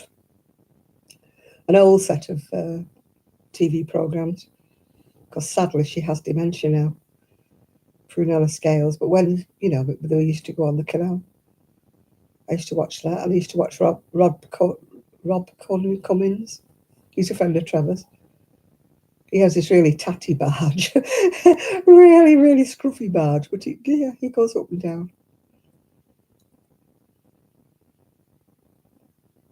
And then I watched, what was she called? Sheila Hancock and Charles Brandreth, where they were going up and down on a canal boat. I mean, when you think they're both in their 80s, well, so's Prunella Scales, both in their 80s and sailing an airboat, and there's me going, oh no, I'd crash into something. That'd be useless. I don't know where Trav's moored. He's never actually said, has he? He must be down in London somewhere, or in the London area somewhere. But I don't exactly know where, no. To be honest, I've never asked him, or if I asked him, he's never answered. He wasn't well. I phoned him last week, but I didn't get an answer because he said sorry, he wasn't feeling very well. But he had a very good friend's funeral to go to last week, I think, so he wasn't feeling his best. Somebody that he'd been at school with, a very old school friend, had died kind of, well, not suddenly, but he had to go to that. So then he wasn't well, so I don't think we'll see him tonight. He said he'd let know when he was feeling better, and I've not heard from him since. I did send him a text message asking him was he feeling any better, but I haven't had a reply. So no doubt he's not feeling any better.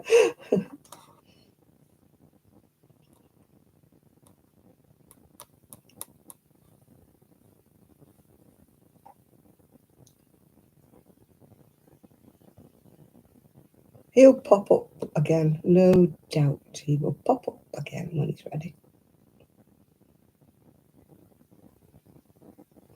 I keep wondering what that noise is. It's the makes a whirring noise. Yeah.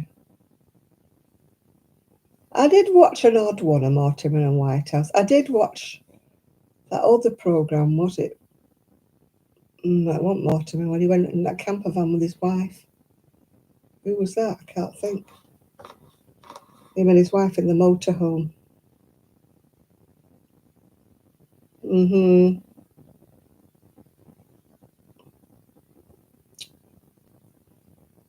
I need to watch, what's he called? Him that was in Lock, Stock and Floating, Vinny somebody or other. He's got a programme out. He's bought a farm and he's doing it up or something. Vinny Jones, yeah. I keep meaning to watch that. No doubt I'll find it on catch up somewhere.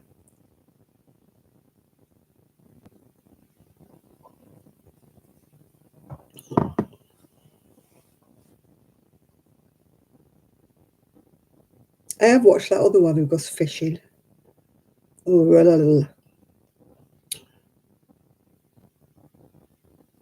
I can't think of his name now. He was in that thing where the vicar was.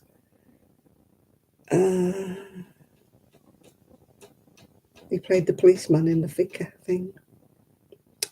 Oh, he did some fishing with different celebrities. He went fishing with, yeah.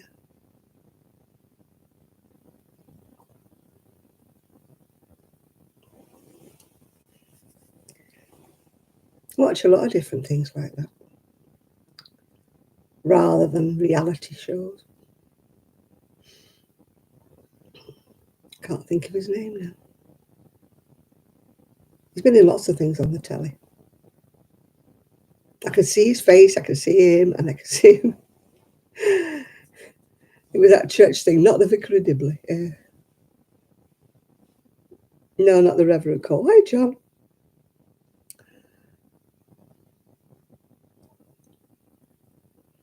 No, it was a vicar called Will that was in it, and he used to ride a motorbike.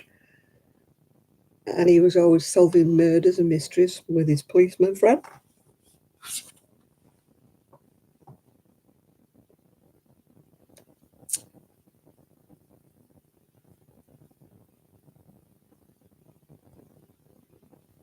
No, it wasn't the Reverend Cole, no. Yeah, somebody Green, Robson Green, that's the one, Robson Green. I've watched him going fishing with different people, yeah.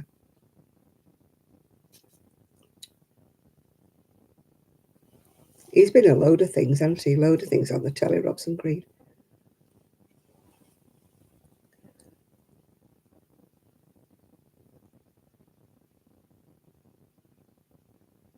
No, it weren't Father Brown. It was definitely a vicar called Will.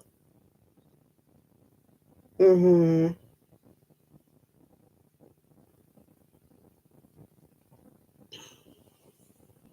Well, in fact, there were two different vicars. One left and then another one joined in. And the second one used to ride a motorbike.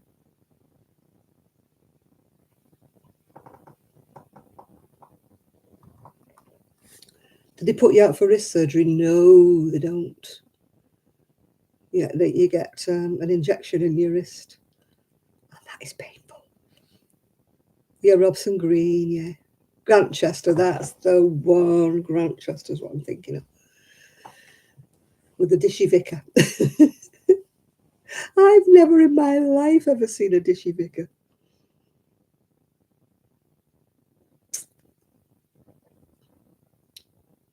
All the vicars I've ever known have been complete and utter nerds.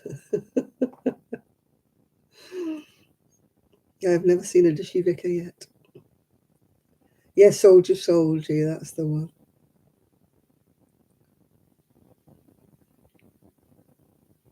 He's been in lots of things, Robson Green, hasn't he?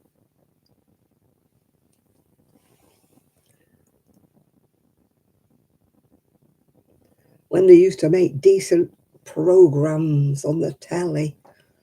We were talking about that the other week, weren't they? How they're all rubbish now. You cannot see any of the programmes that they're making now being shown again in 10 years' time. And people going, oh, yeah, I remember that. It was great, wasn't it? You know, they're not going to show any of the things that are on.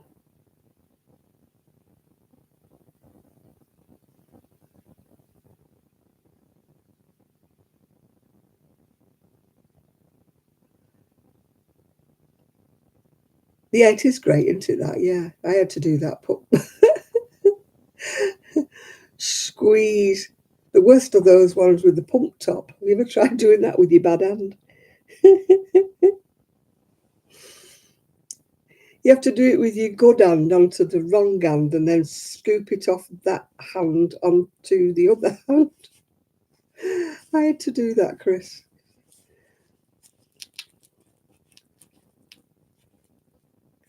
Squeezing it is bad enough, but those pump things, they're even worse.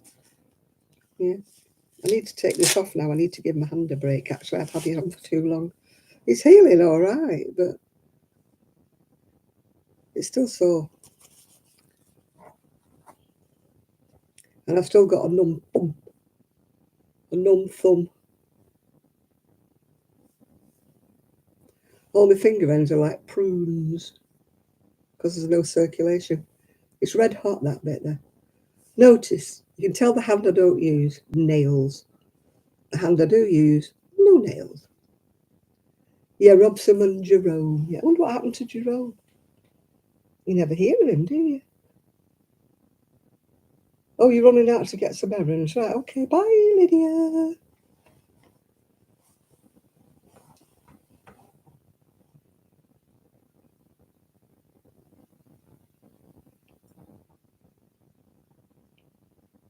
Who sang it before Robson and Jerome? Was it the Righteous Brothers? I think it was, wasn't it? Yeah. The Righteous Brothers. Gareth Gates. You never hear of him anymore, do you? Is he still around? Or is he a one-hit wonder?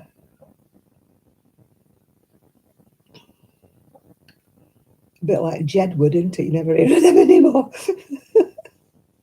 All these one-hit wonders, yeah.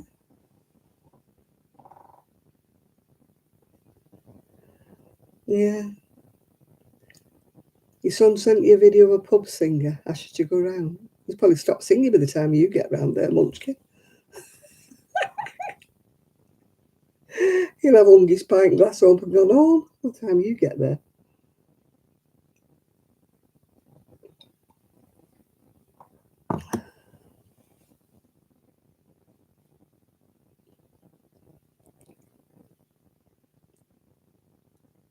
It'll be closing time.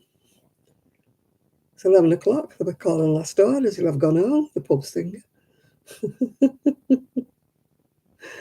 It'll be shipping out time. They'll be all slung out, won't they, by now? Unless they've got a late licence or a lock-in. Yeah, last orders are 11, aren't they? Yeah, you're too late, Munchkin. You're too late unless you've got a rapid order scooter. You might catch last orders if you're quick. You've got 5 minutes, no, 4 minutes you've got. Yeah, I think last orders are 11, aren't they?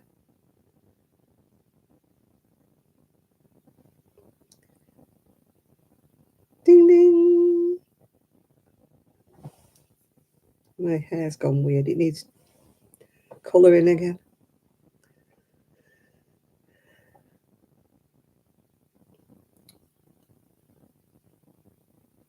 Yeah, that's typical, isn't it, your son, to tell you when it's too late.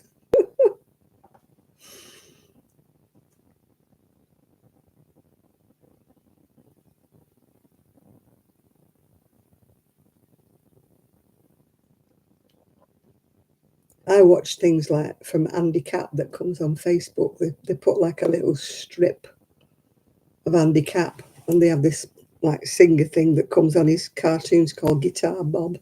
And every time he starts twanging on his guitar, everybody leaves the pub.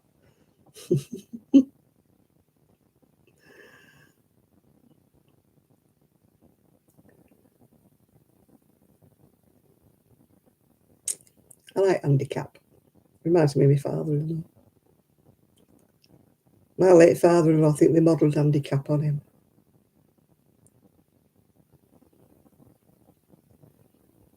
He was never in. He was always in the pub. Always playing billiards, snooker, darts. Never home.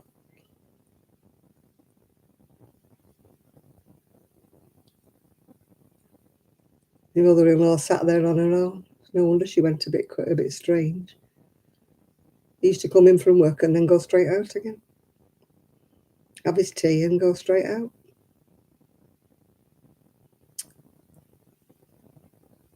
Never came home till closing time and then he'd go straight to bed. She never saw him.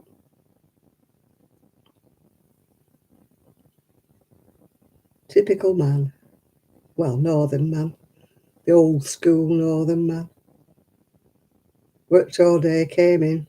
If you were lucky, they didn't call on the pub on the way home, yeah. It was the mentality. Yeah, some used to go to the pub straight from work. Come rolling in. Spend all their money in the pub. Especially Friday night. The wife used to have to go and find them in the pub to get the wage off them. Otherwise, she'd have no housekeeping because they'd booze it all away. It was a hard life back in the day. Because men controlled all the money. The wife had to go and rescue some money for the kids and the food and the rent and the... Oh, yeah, they used to do it every single day, didn't they? Go in the pub. Never come home. Dinner kept on a plate, because there were no such thing as microwaves. Used to be a pan on the stove with bit of water in it, and your plate on top with another plate on top of it. Used to call it plating it up, didn't they? Keeping the dinner warm for them. Or keep it in the oven on a very low light and then it'd be all dried up. Because there were no tin foil and stuff like that back in the day. No microwaves to warm things up. Then they'd play heck if the gravy had all dried up.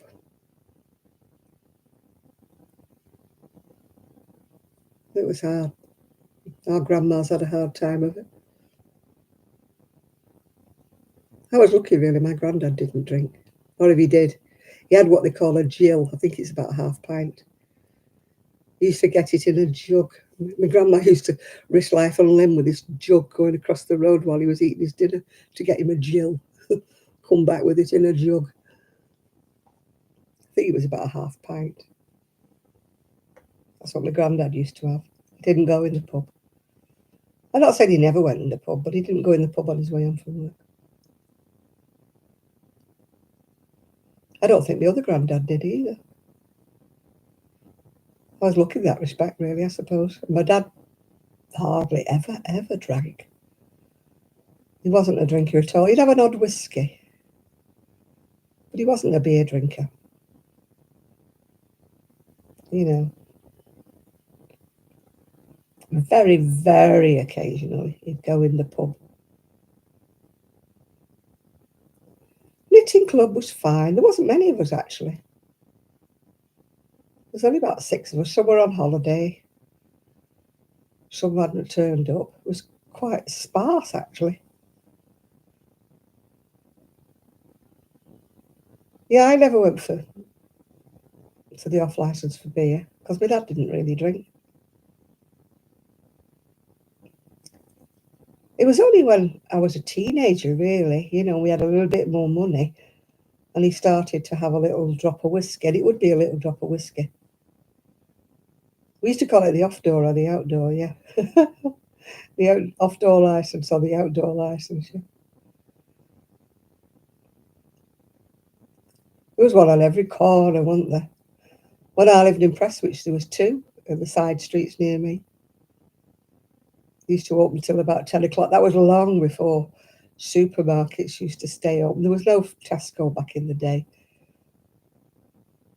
And all the ordinary shops, except some of the little corner shops that were run by the Pakistanis, used to stay open till about 8. But more or less all the shops used to close, you know. You couldn't get anything like past 6 o'clock, at 7 o'clock at night. You couldn't get anything. You had to try and do your shopping in, you know, either weekend or, you know, like I used to pop out from the shop in the daytime to get my shopping and bring it in. And there was no Sunday shopping at all. When I got married at first, there was no shops open on a Sunday. Occasionally you get the Pakistani, the off-door licenses opening up, but, well, I never smoked munchkin, so I was okay. I think you could probably get cigarettes at the petrol station. I think they sold them there. Yeah, everybody had an offie round the corner, didn't you? You always had an offie on the corner. They used to open till 10, I think, didn't they, the off licence?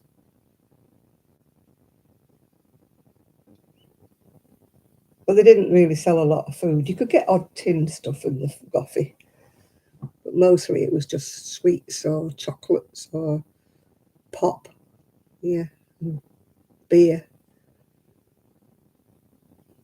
Oh yeah, half-day closing. You had your half-day closing, yeah. But people used to manage. I remember when they first did the Sunday opening in the supermarkets, I said, I am never going to shop on a Sunday. It's not because I'm uber religious, but I said, I just feel so sorry for, you know, like the women with children who have no choice but to work on a Sunday when they should be home with their children at least one day in the week. And, you know, they would have no choice. They would either not have a job or they would have to work on a Sunday. And I used to feel so sorry for the children because they never saw their parents because Sunday opening started, and that was it. And it was really always the women who worked on the tills, weren't it, in these Sunday supermarkets? Yeah.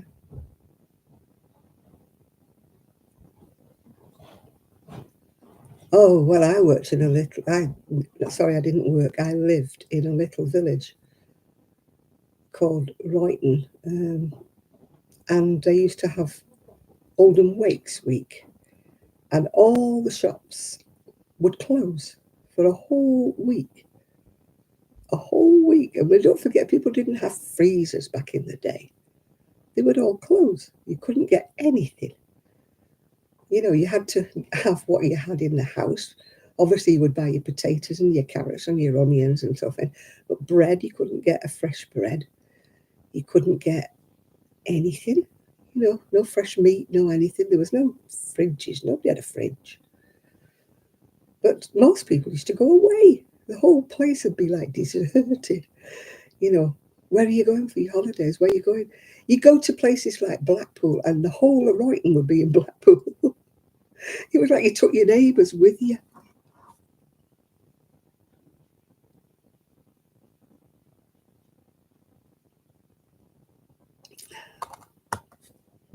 Oh yeah, they used to put beasts' heads, the cows' heads in the window, and the sheep's heads in the window when you went past the butchers, and all the turkeys there hanging there with their feathers on.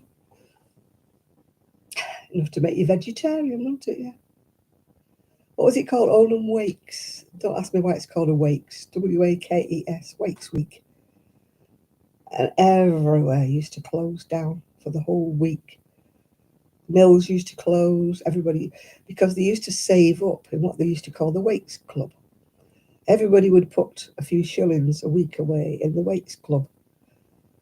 And then you would draw it out, and it would pay for your digs, pay for your lodgings or whatever. Oh, and they were very, very strict, these boarding house women. You had to go out about 9 o'clock you had your breakfast. Then you weren't allowed back in again until dinner time at night. You weren't allowed to go back in the boarding house. You'd be sat there huddled up on the seafront in the rain with your pack-a-mac and everything. If you couldn't afford to go into the tower or places like that out of the rain, that was your holiday. Oh, if you got a week of rain, it was awful. Trying to huddle up in a shelter with a packet of sandwiches and a flask of tea. Oh, the jolly, jolly holidays we used to have. It used to be raining too hard to go on the beach. If you were lucky, yeah, it wouldn't be raining. If you were lucky, you got a good week, yeah. I see that. We used to attend. It was the same time every year. I think it was June, I think it would be. Last week in June, I think it used to be. We always used to go to my auntie's in Wales, so the shops were open there. They didn't have a Wakes Week. I used to go to my auntie's for a week in Wales. So it didn't matter if it rained, because she wouldn't throw us out at 9 o'clock in the morning. We used to go in a caravan sometimes. Oh, the memories of the rain drumming on the caravan roof. Sat there playing cards and dominoes or whatever. Snakes and ladders sitting in the rain. And your mum had brought a big box full of tins because she couldn't afford to go out. And you know. Oh, what holidays we used to have, yeah. Yeah, that was in the 50s, yeah. It would be in the late 40s, early 50s, yeah. Nobody had any money. The caravan was about the best you could hope for. And there was no toilets or anything in the caravans. And there was no water. You had to go with big jugs and lug them from the tap, Yeah, you had to have a wash. Because it used to be a shilling, I think, to go for a shower, and that was really expensive, yeah. Yeah, my mum used to sit there with her knitting in the caravan. My dad would be bored rigid, My mum used to say, look at the sky. Is there enough blue to make a sailor's hanky? Yeah, the gas mantles, yeah, that was it, the colour gas. Trying to dry your clothes in front of the colour gas heater. Because you'd be sopping wet through and you couldn't, oh dear. Yeah, like the gas.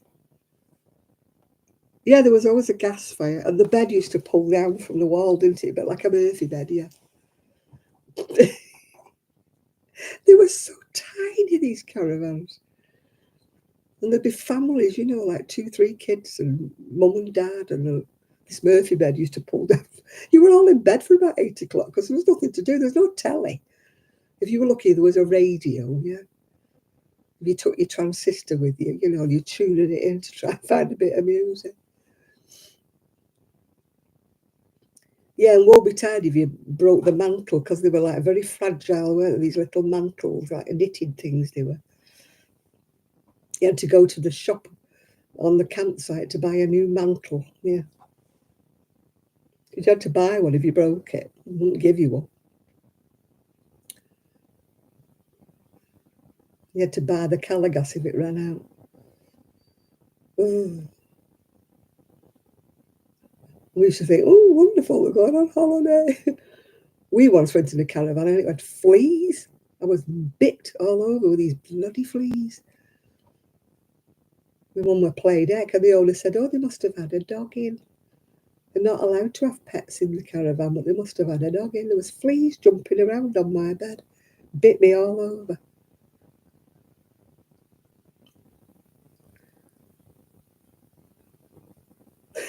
You were lucky you had a telly, just me. There were no tellies in our blinking caravan. They were so very primitive.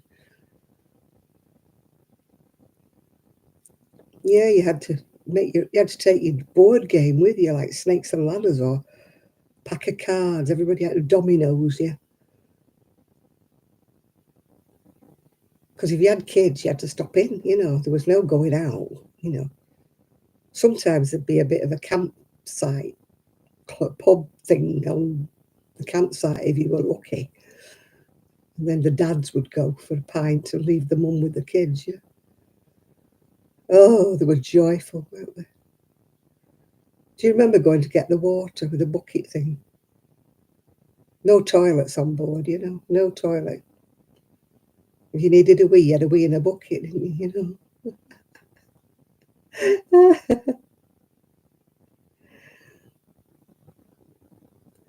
Yeah, pack of cards, yeah. Play for buttons, didn't you? Play for matches. Yeah, there were no gambling back in the day. Cribbage, I never got the hang of cribbage. Does anybody get the hang of that? We had all them matches stuck in a little thing with holes in.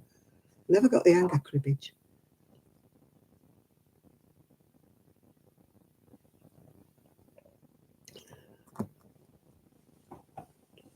I used to play solitaire because that was the only game I could ever do with a pack of cards. Take a jigsaw as well. And even the table used to go up and down because it used to be part of the beds, didn't it? Yeah, drafts. I never got the hang of chess. I never got the hang of drafts, really, to be quite honest. My dad spent hours trying to teach me drafts.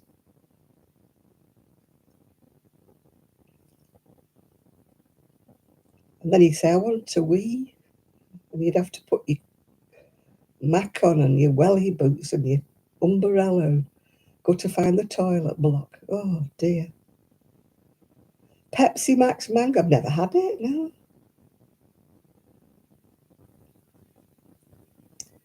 The things you did in the rain. And it always seemed to rain, didn't it? When you see these old movies of people in caravans, they're always sitting outside on deck chairs, aren't they? Drinking a cup of tea. There was no such thing like that. It was always raining whenever we went.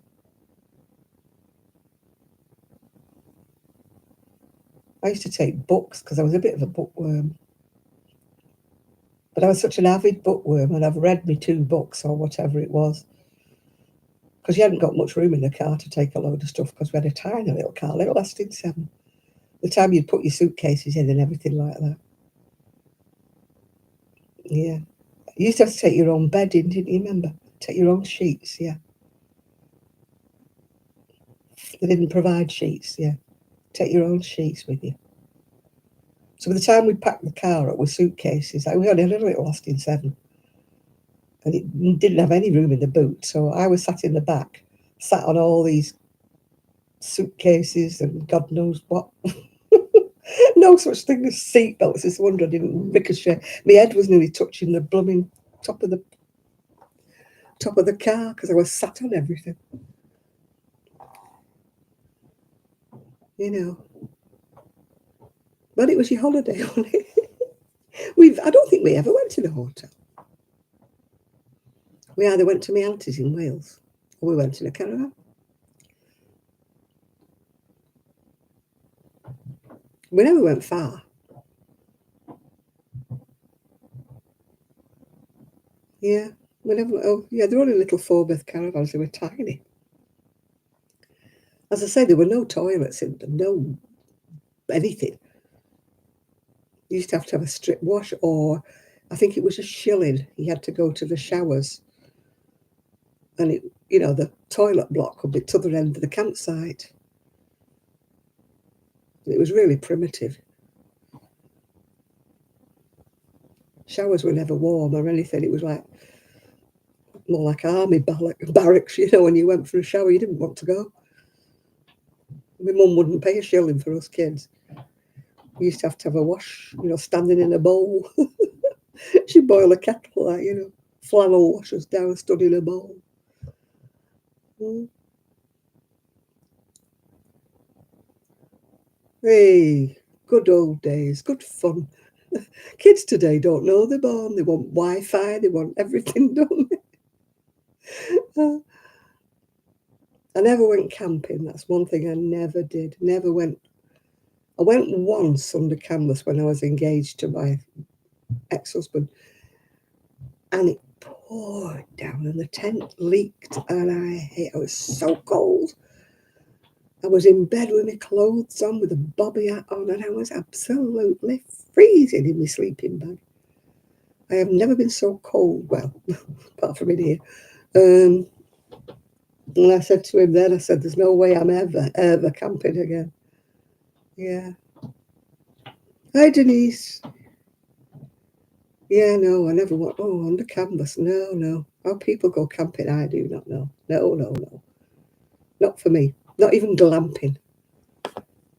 No. My mum and dad had a caravan later on, but it was a luxury one.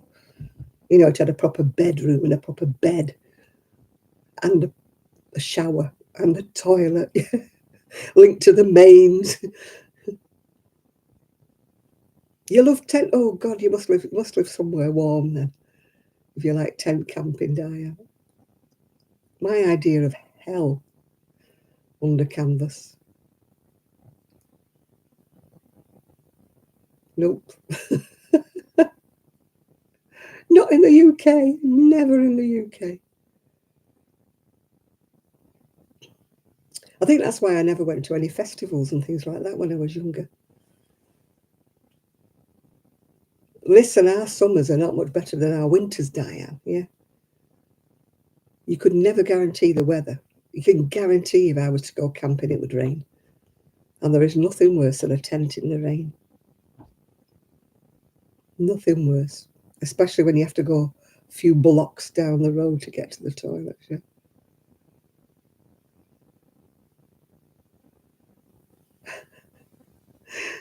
Yeah, ready. Oh, yeah, remember mash, get a smash. Tins of stew and tins of all sorts, because you used to take it with you, didn't you? Because the little stoves in the caravans were so tiny, weren't they? You couldn't cook much at all, could you? Couldn't cook a 3-course meal or anything with veggies. Everything was in a tin, wasn't it?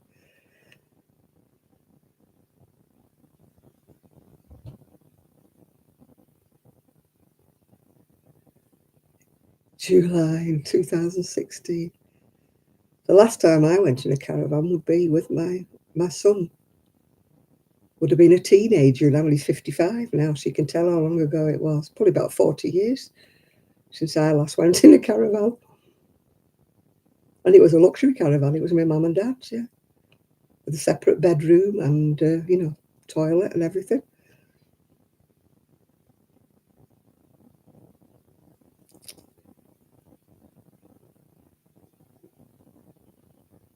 Yeah.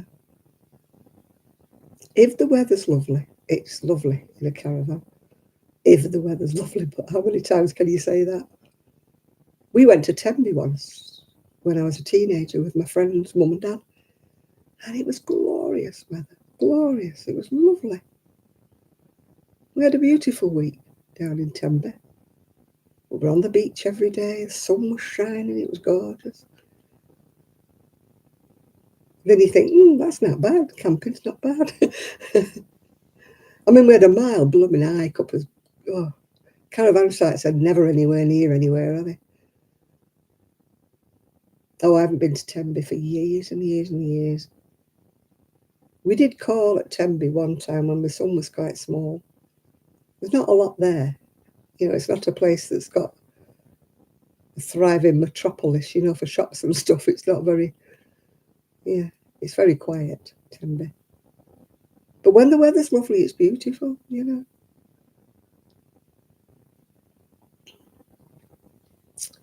Yeah. It's like everywhere when the sun shines. It's lovely, isn't it? When the weather's dire. It puts you off going on holiday in this weather, this country. Really does. You cannot guarantee the nice weather anywhere you go. If you get a good week, it's beautiful and glorious. And the scenery in Britain is lovely if you get the weather. But this last 2 or 3 years, it's been dire.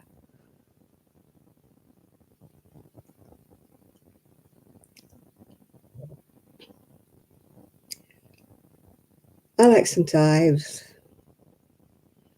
Can't go there now because it's all hilly and cobbly and everything like that. And it's really, really crowded St Ives now.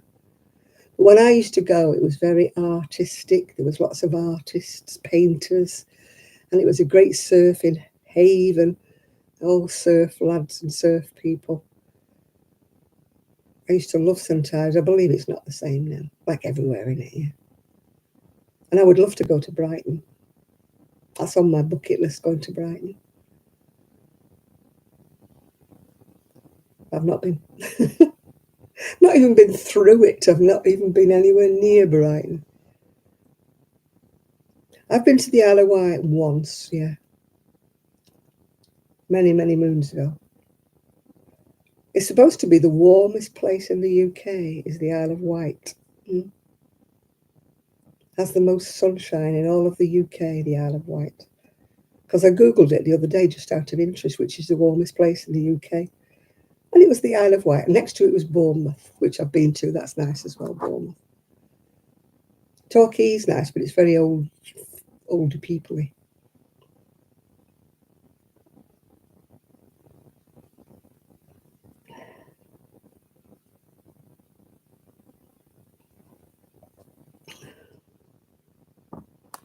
Yeah, Newquay is nice, but it's very high. What puts me off Newquay is the beach is down there and all the hotels are up there. And sort of you've got to come down.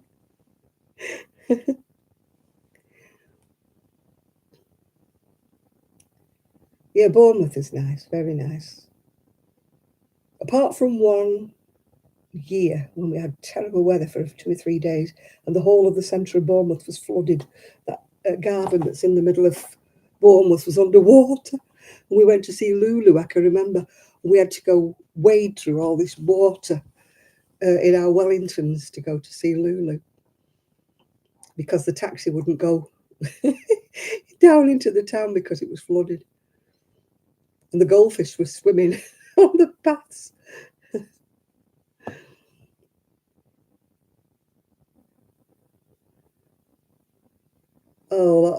Wales. It's sad to see Rill and Landudno now. It's sad to see them. They're so scruffy now, yeah.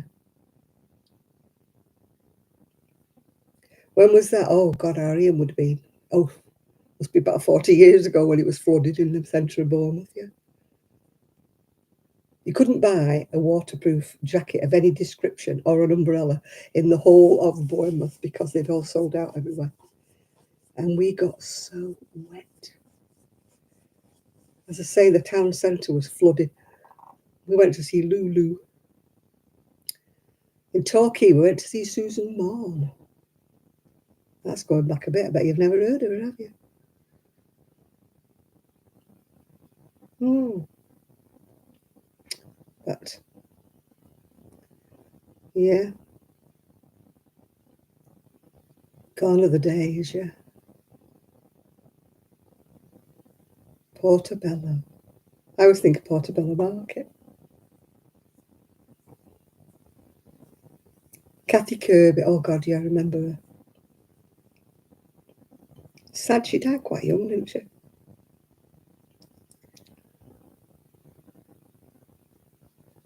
I must be morbid because I watch a lot of YouTube videos where they go looking for the graves of these people. Like Kathy Kirby and places like that.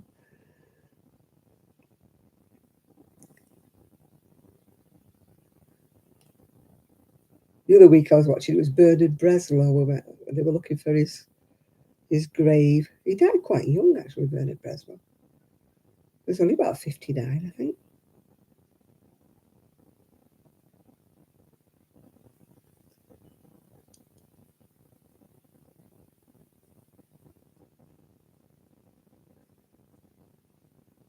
You watch the Grave Seekers, do you? Yeah. Where they go and take a bunch of flowers, don't they? They go and find.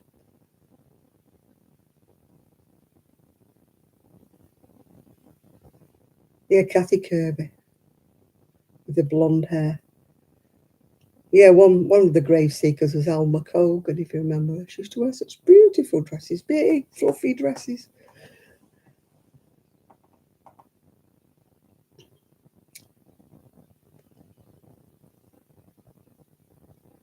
And then the last one I watched was Diana Dawes. They were looking for hers.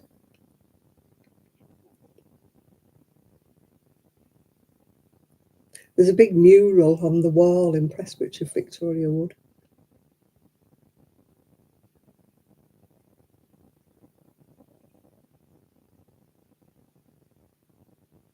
We have one of those in, oh God, where is it? In Offend or somewhere? This sort of grave things appeared on the front cover of an LP of somebody. All these like graves that are dug. There's no skeletons though. Or as my son used to call him, a skellington.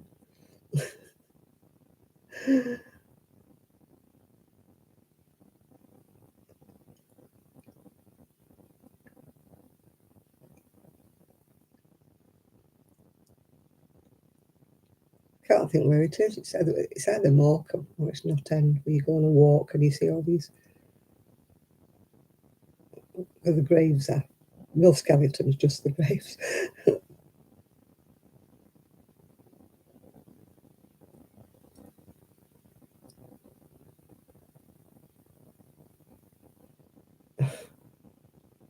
Pearl Carr and Teddy Johnson. Oh, we went to Llandudno once when our Ian was tiny.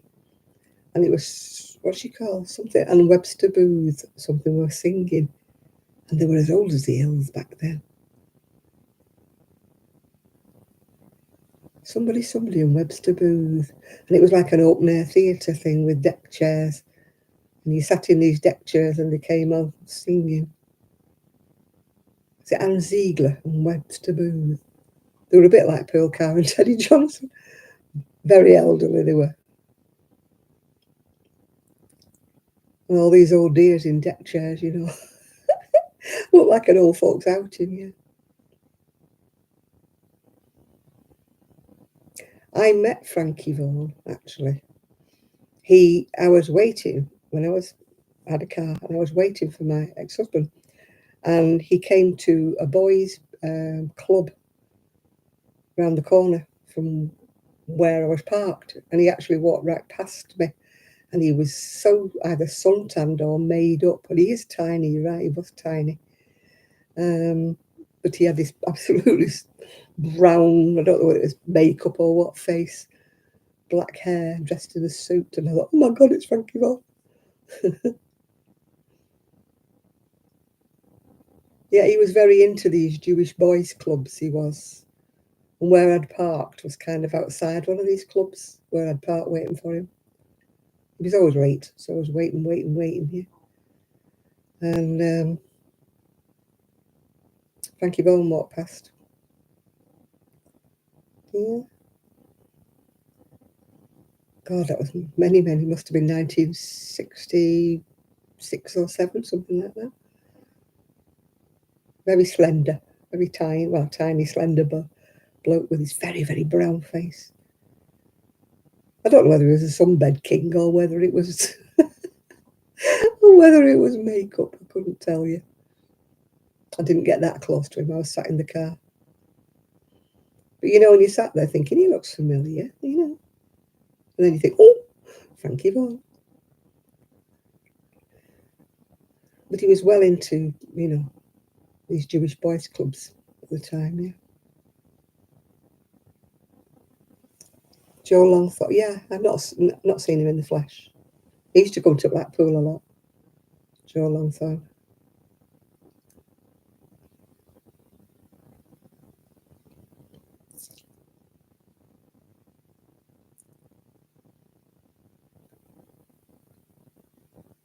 Yeah, a lot of the older ones weren't they? They actually could sing without the aid of those things that change their voices and make them sound in tune when they're not, you know. I mean, a lot of the modern so-called pop singers, they can't sing without them voice-altering things that makes them sound in tune. I was talking to one of my cousins, and his daughter is into all this technicalities, you know, for sound enhancing and stuff like that. And she said when she listens to a lot of the groups and a lot of the people records, she can tell that they've been singing through one of them, you know, key altering key. You know, if you sing flat, it sorts it out for you, you know. I mean, a lot of the so-called modern singers couldn't sing live if you paid them. At least when you went to see some of the old, you know, fashion ones, they could actually sing. You know, they didn't need all this whatevers, yeah. Auto-tune, yeah. They didn't need it.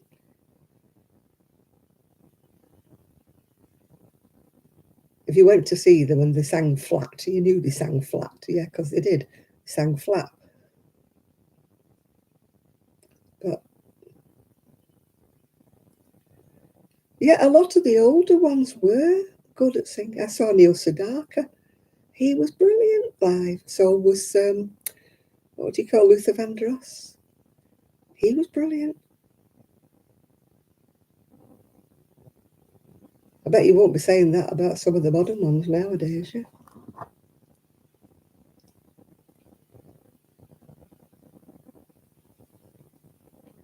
It's all tweaked up. And no, I've only seen Andy Williams on the telly. My dad loved him. We used to watch him every time. Val Doonican, my dad loved him as well. We used to watch every time Val Doonican. It was a Saturday night. We had to sit and watch that. Andy Williams show, yeah. Val Doonican. Mm. My dad loved the crooners. He loved like Bing Crosby and people like that.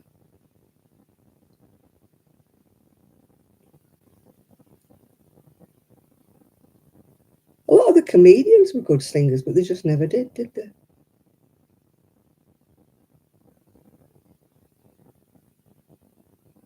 They always used to finish up with a song, didn't they? Alison Moore, yeah, she's got a brilliant voice. Yeah. I mean, some of them nowadays, they can't hold a tune in a bucket, can they? I mean, I'm sorry, but I used to love Red Stewart, but he should have given up ages ago, shouldn't he? And even Elton. I mean, sorry, hang your boots up, you know. I mean, they must have made enough money now to retire gracefully without making an idiot of themselves. Yeah, when they get to 80, most of them have lost it, haven't they now? I remember seeing a video of, what was he called? Barry Manilow. He couldn't hit a note. It was awful. You know, it's embarrassing. You curl up inside when you hear him singing and you think, oh, please stop it. You know, just get a hook and hook him off the stage. It's terrible.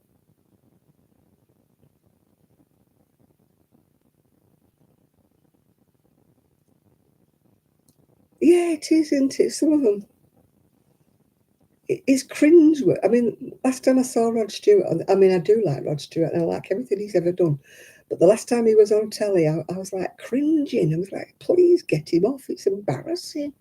Get him off. You know, he can't sing anymore. Elton John, awful nowadays. He can't sing for toffee, can he? Just, you know. Yeah, Neil Diamond used to be really good, yeah, when he was younger. I've not heard him when he was older, yeah. Yeah, they just carry on too long, don't they? You know, when you get to about 80, you know, your voice is gone, hasn't it? Yeah, Neil Diamond got dementia. A lot of them do, don't they? Got dementia. Yeah, it's sad, isn't it, when you revere them and you listen to Elton John, Rod Stewart, old record, and think how good they used to be, and you think, please just give it up now, yeah. Yeah, some of them do carry on until quite late on, but most of them, no. They should give it up, shouldn't they?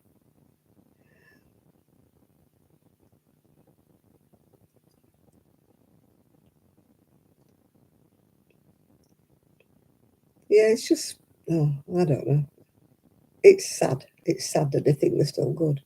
And obviously somebody else thinks they're still good and other people go and they're clapping away and you think, you know, please. You know, they can't hold a tune in a bucket, can they? Not now. Says me who can't hold a tune in a bucket at the best of times, yeah. Oh dear.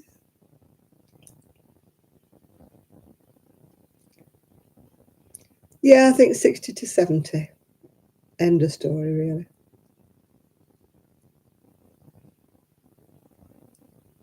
It's time for Madonna to hang her boots up soon, won't it? I mean, she must be pushing 70 by now.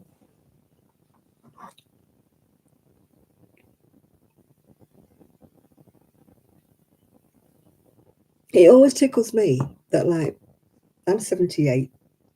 People who were my generation, and I can remember them when I was a teenager, are suddenly 10 years younger than me. And I'm like, hang on a minute. It's like if you remember a lady called Elkie Brooks. She was at school with my friend, yeah? And yet, according to her bio, she's about 70. And my friend's older than me, yeah? And I'm like, hang on, Elkie Brooks, you know, have you lost about 12 years somewhere?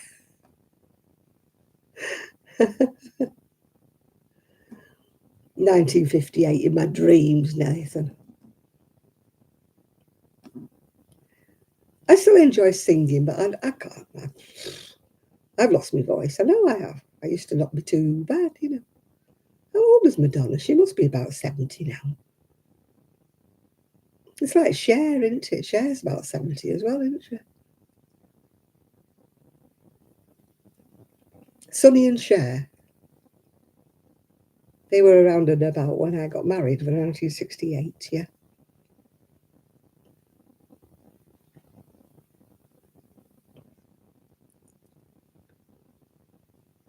Madonna's 65, never. And the rest, yeah. And the rest.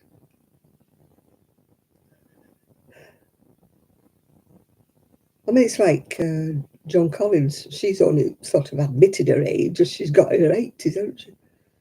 She always used to knock the years off it. She was in her 40s for about 20 years, yeah. No, suddenly she's in her 80s. I think she's about 90, actually, Joan Collins. Yeah.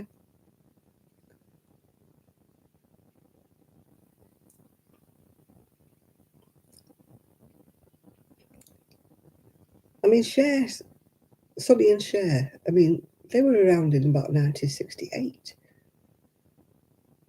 So unless she was about 12 when she was singing with Sonny, yeah. I used to knock a few years off my age when I was in my 50s because I didn't look it and I could get away with knocking a few years off, but now I can't. You get to a certain age where it catches up with you, yeah. Cher's 77, I thought she was, yeah.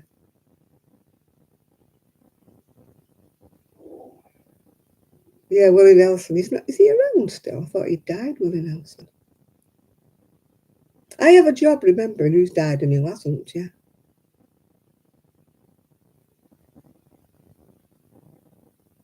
I love singing. I just wouldn't sing in public. You never get me on a karaoke. I just don't have what it takes. I might do little snatches of songs in between things, but I couldn't hold a tune in a bucket to get up on, I mean, you hear these pub singers get up on the karaoke and you think, oh God, please. She's got to be 70, Madonna. She has to be. 66 in August, yeah. Which August?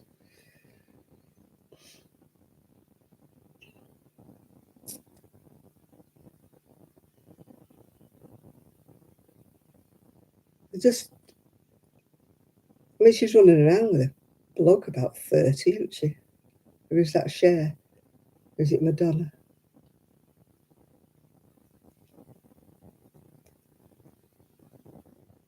And he's not after her money, is he? No. She really believes he loves her. Yeah, right, yeah.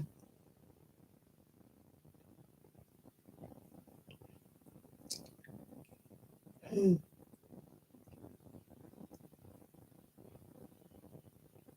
How do they think that, this 30 something bloke really loves her or really wants to go out with her? Does he, heck?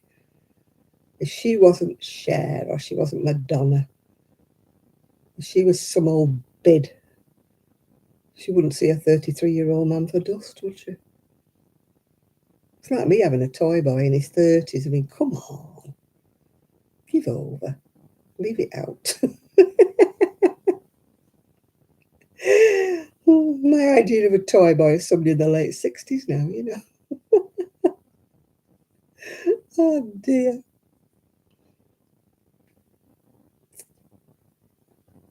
He would be a toy boy, wouldn't he? Somebody in the late 60s to me.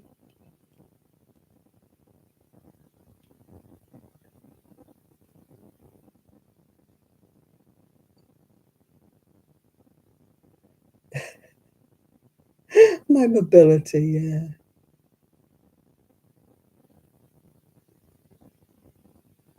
Yeah, my mobility scooter with a 30-year-old toy boy, yeah. That would look a little bit weird. He'd be pushing me in my wheelchair, wouldn't he? Oh. No, I've never been out with anybody younger than my son, no. She can still sing though, Dolly. She hasn't given up yet, has she? He wasn't 30 though, Barbara Windsor's. I think he was about 15 years younger than her or something like that, wasn't he, Barbara Windsor's boyfriend?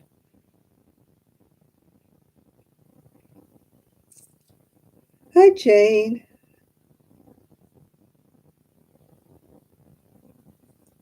Well, Joan Collins, this fella, he's about 20 years younger than her, isn't he?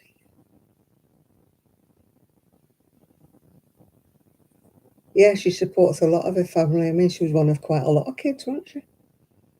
She doesn't have any children of her own, but she's got a lot of cousins, nieces and nephews, hasn't she? Oh, happy birthday in 15 minutes.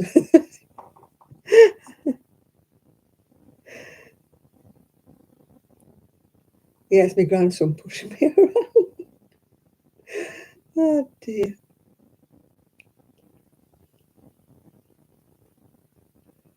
If I had a 30-year-old toy boy, they would think he was my grandson, because my son's 55. He could technically have a 30, well, he could, yeah, could have a 30-year-old son, couldn't he?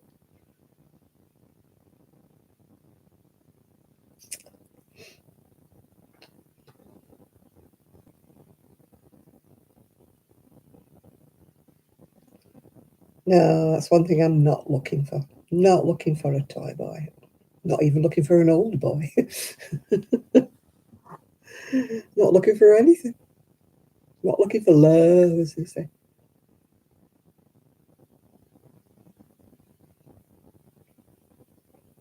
I have had toy boys in the past, not intentionally. One was 13 years younger than me, and the other one was 15 years younger than me. But they weren't, not intentionally. I just didn't look my age at the time.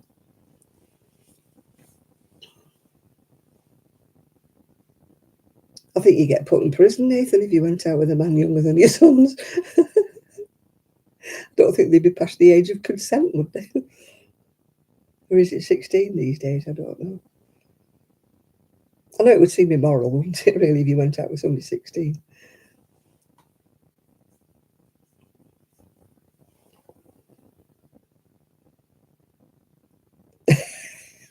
Yeah, I think your husband might have something to say.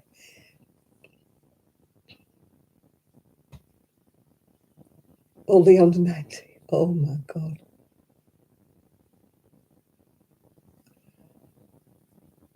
You were a child bride, of course, Nathan, when you had him.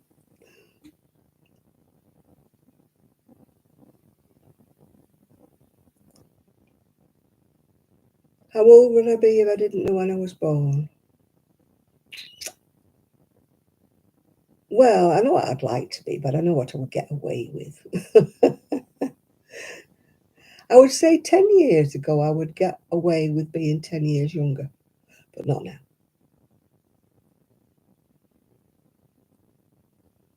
Not now. Not anymore. I've aged rapidly.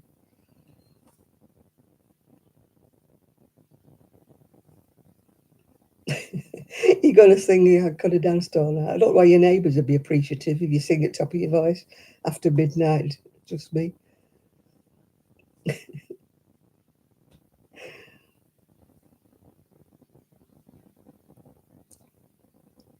I've got furry teeth. I think it's that Mars bar.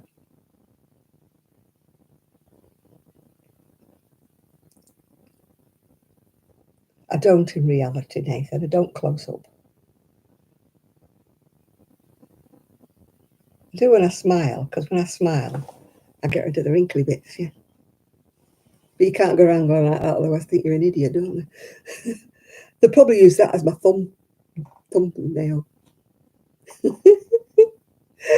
Chris will ascertain that they always pick something horrible for my thumbnail. Oh, thank you. Keep young and beautiful. It's your duty to be beautiful.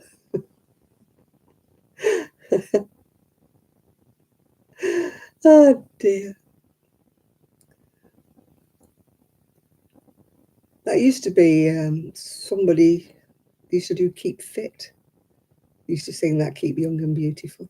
It's your duty to be beautiful. Keep young and beautiful if you want to be loved. In other words, if you're old and ugly, you won't get any love, which I don't think is right. I don't think it's right at all. Maybe I'll be one of these that you see in the paper that gets married at the age of 90 or something to some old codger that she's met in the old folks' home. You never know.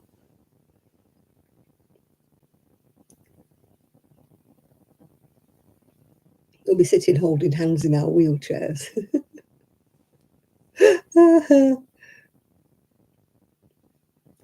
Yeah, the spirit's youthful, but the body's given up. Mentally, I think I can do all sorts of things. Mentally, I do not feel my age. But then I come to get up and everything creaks and groans and, Mm. Yeah, I'm looking for somebody about 90 with one foot in the grave, with no relatives and lots of money. Yeah.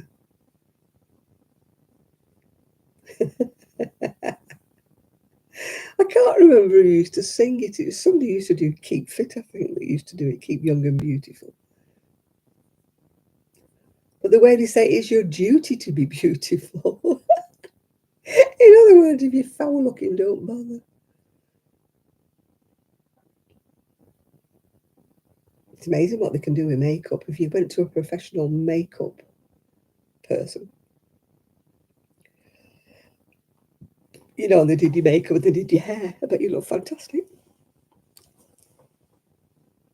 Until you come to take it all off again, of course.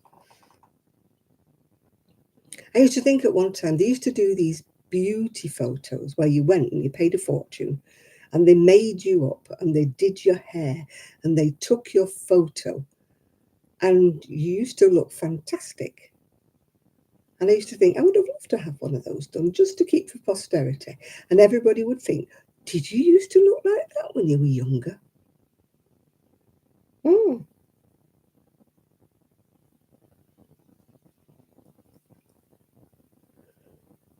oh, I'm not sitting on the gold mine anymore. Nope. If you don't use it, you lose it, Munchkin, and I think I've lost it to you. There's not many miners want to prospect anymore. Oh dear.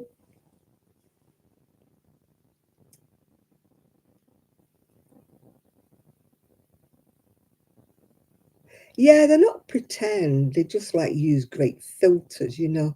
They filter out and they make, you know, get rid of your eye bags and they get rid of your wrinkly bits and you look absolutely, and they pose you in a certain way and they get rid of your double chins and that and you get them done. And yeah, that's what I mean. And I mean, they just do it for a photo, don't they? It costs a fortune though to have these photos done.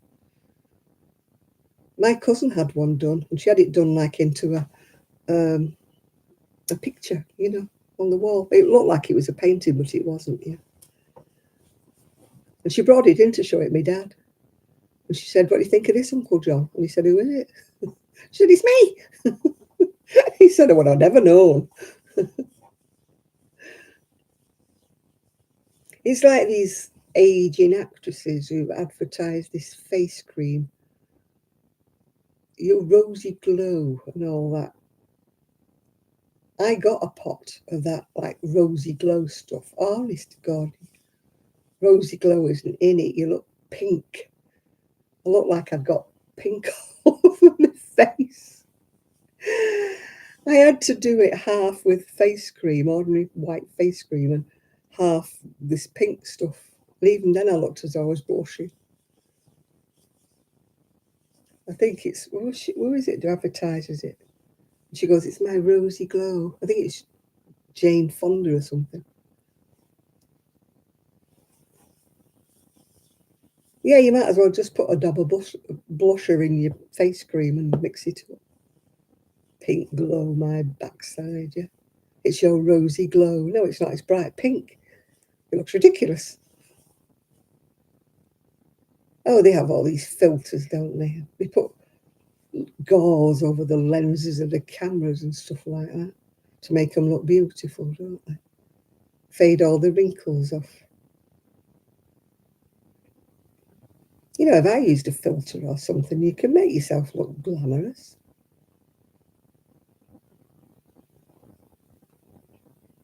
But then you see people in real life and you think, well, they're not like that anyway. Rouge, yeah, a bit of tutty. I don't know where that word come from. My aunt used to say, won't be long, I'll have to put my tutty on. Meant a bit of powder. She didn't wear makeup, eye makeup. Bit of face powder she used to put on and a bit of, you know, bit of lippy. She used to use a bit of rouge, yeah. But they never used to use eye makeup back in the day. Not even mascara, no. They only used to use the Or pan stick. Do you remember pan stick? Like a stick thing you put it on. Oh God, it was like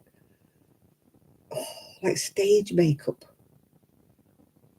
They used to sell stage. Now that was a mask stage makeup. That's how they look good on the telly. It's thick stuff. It's what they used to use in the theatre. It's like paint. It's that thick.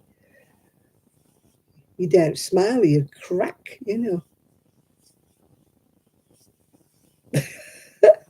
Oh, munchkin. Oh, God, I once got some eye cream from Avon many, many years ago. And you patted it under your eyes. Oh, got rid of all your wrinkles. But it used to set, it must have been like Botox or something. It used to set, and then it used to start cracking after a bit, and you could like peel it off.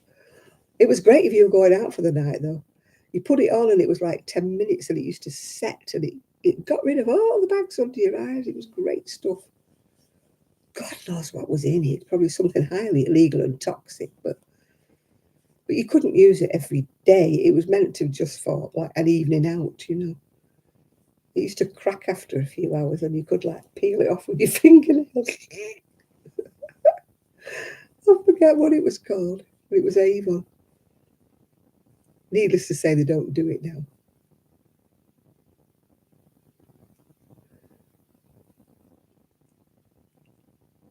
Yeah, I need scaffolding these days, yeah. Probably because it had something toxic in it, Jane, I would imagine. Or people complain because it cracked. It was all right if you were going out for the evening. It would probably last the evening. But it must have been like a form of kind of liquid Botox, I think, whatever it was. Oh, the thought of them injecting stuff into my face. Oh, no. I'd rather have the wrinkles, I think. Oh, no. Yeah, what was it called? It was stage makeup. It was like grease paint. They used to sell it. You could buy it as makeup, but my God, it was thick. I still do use the udder cream. Not every night, though, but I do use it, the udder cream. Hasn't done much for my wrinkles, has it, Munchkin? It is nice, though. I use it usually before I go to bed.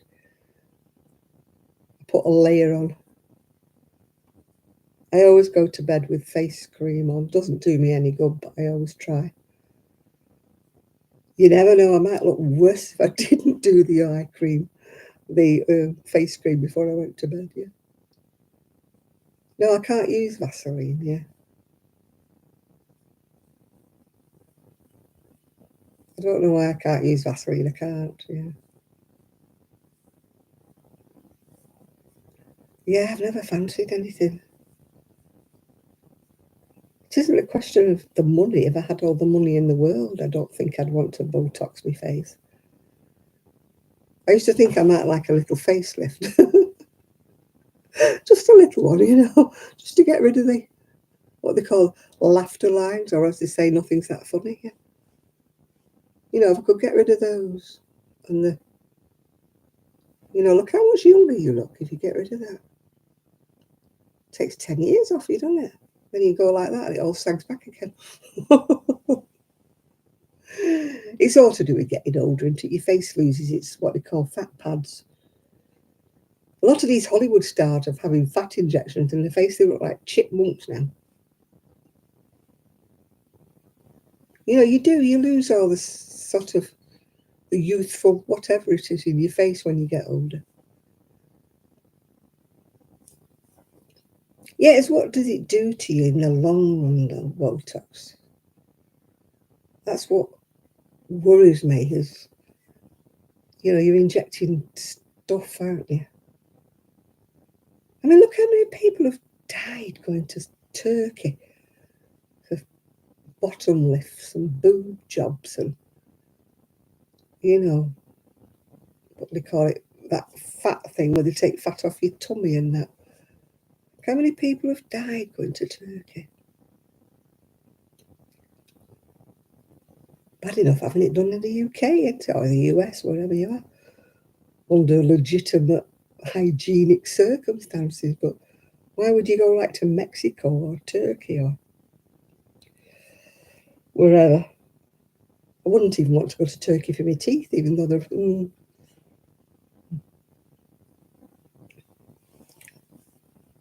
No. We went to one hospital in Turkey when my friend was ill. She had a lump under her arm. It turned out to be an infected hair follicle. And honest to God, I was expecting Florence Nightingale to come round the corner. I've never seen anything so primitive in all my life, this hospital we went to. And we were in Marmet, was it, near Bodrum? So it was quite a big holiday town. I've never seen anything like it. It was like stepping back about 40 years in time in this hospital. I mean, she did get good treatment. She got these antibiotic tablets, like, to get rid of this infected hair follicle thing. It was like a big boil came up under her armpit. And I couldn't believe we went to this hospital. I just couldn't believe how primitive it was. You know, it was just like a third world country. And it was supposed to be quite a decent hospital, if you know what I mean. It wasn't like a little clinic thing in the middle of nowhere.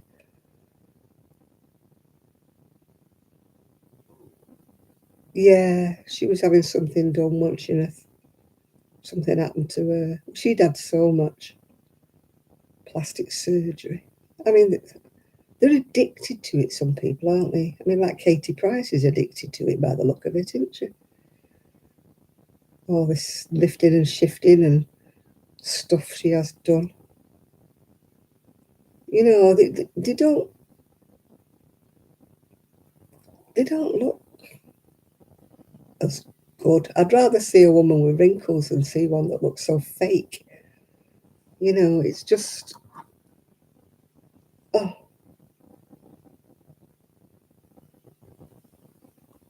As I said before, I had a nose operation, nothing to do with vanity, nothing to do with making the shape of it any different. It was simply because it was broken at the top and it was deviating and I could only breathe through one side. So I had a nose job, and if you can see, no, that side, it's all caved in again there. It was horrendous, the operation, horrendous.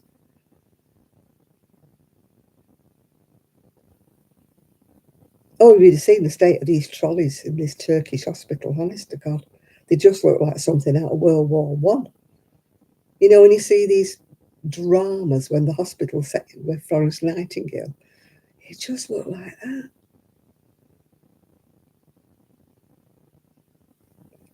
It's just, oh.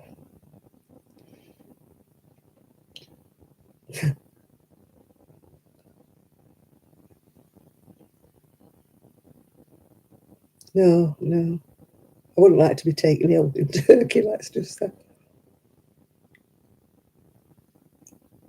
If you were in the main city of Turkey, you might get a nice hospital, I don't know. But I mean, if you fly out to Turkey for an operation, you don't know where you're going. You don't know what they're going to do. You don't know the surgeon. You don't know what their, I know it sounds grim, their mortality rate is, do you? It's just, oh, no, I don't know why they want to go to Turkey to have their boobs done or the tummy tucked or the, I mean, what's with all this butt lift stuff, all this fake butts and stuff now?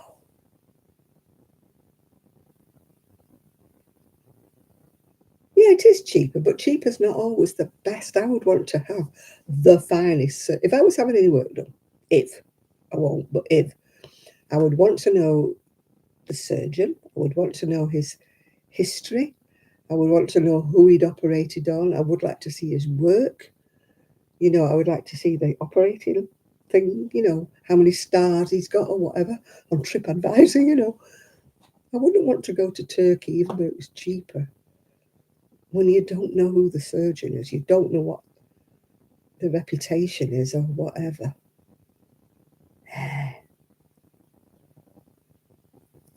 Oh, you want to be addicted to yarn, dear Jane? Right, okay. I don't like cherry Pepsi, sorry. Nathan's drinking mango Pepsi or something. It takes me all the time to drink Pepsi anyway. Without. And I don't like cherry cola either.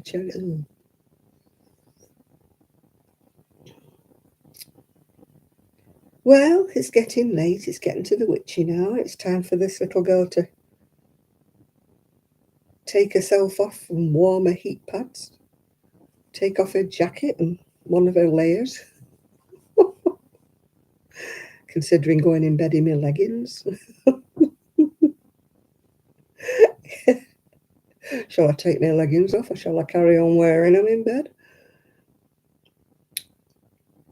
It's tempting to leave them on. Put my socks on. Tell me about it. Yeah, it's past Cinderella time. Yeah. I've been on for 2 hours and 56 minutes. So I'm going to say good night to everybody. Fur-lined thermal leggings. No, I haven't. I should do. I should try fur-lined ones. I've got allegedly thermal ones, but I don't think they're that much warmer. Yeah, I'm so cold these days. I mean, now I've got a thermal vest underneath this top with the jacket over the top, and I've actually got a shawl wrapped around me, which you can't see because I was so cold. So I'm going to put my heating pads in the microwave now. And a heat throw, no, I haven't. Yeah, the heated throw, no, I haven't got one of those. I haven't got electric blanket either. I used to fall asleep with a heated blanket on, and then I used to wake up sweating cobs, yeah. So, no. Right, thank you, Chris, as always. And I've got 41 thumbs up, so thank you everybody who's given me a thumbs up.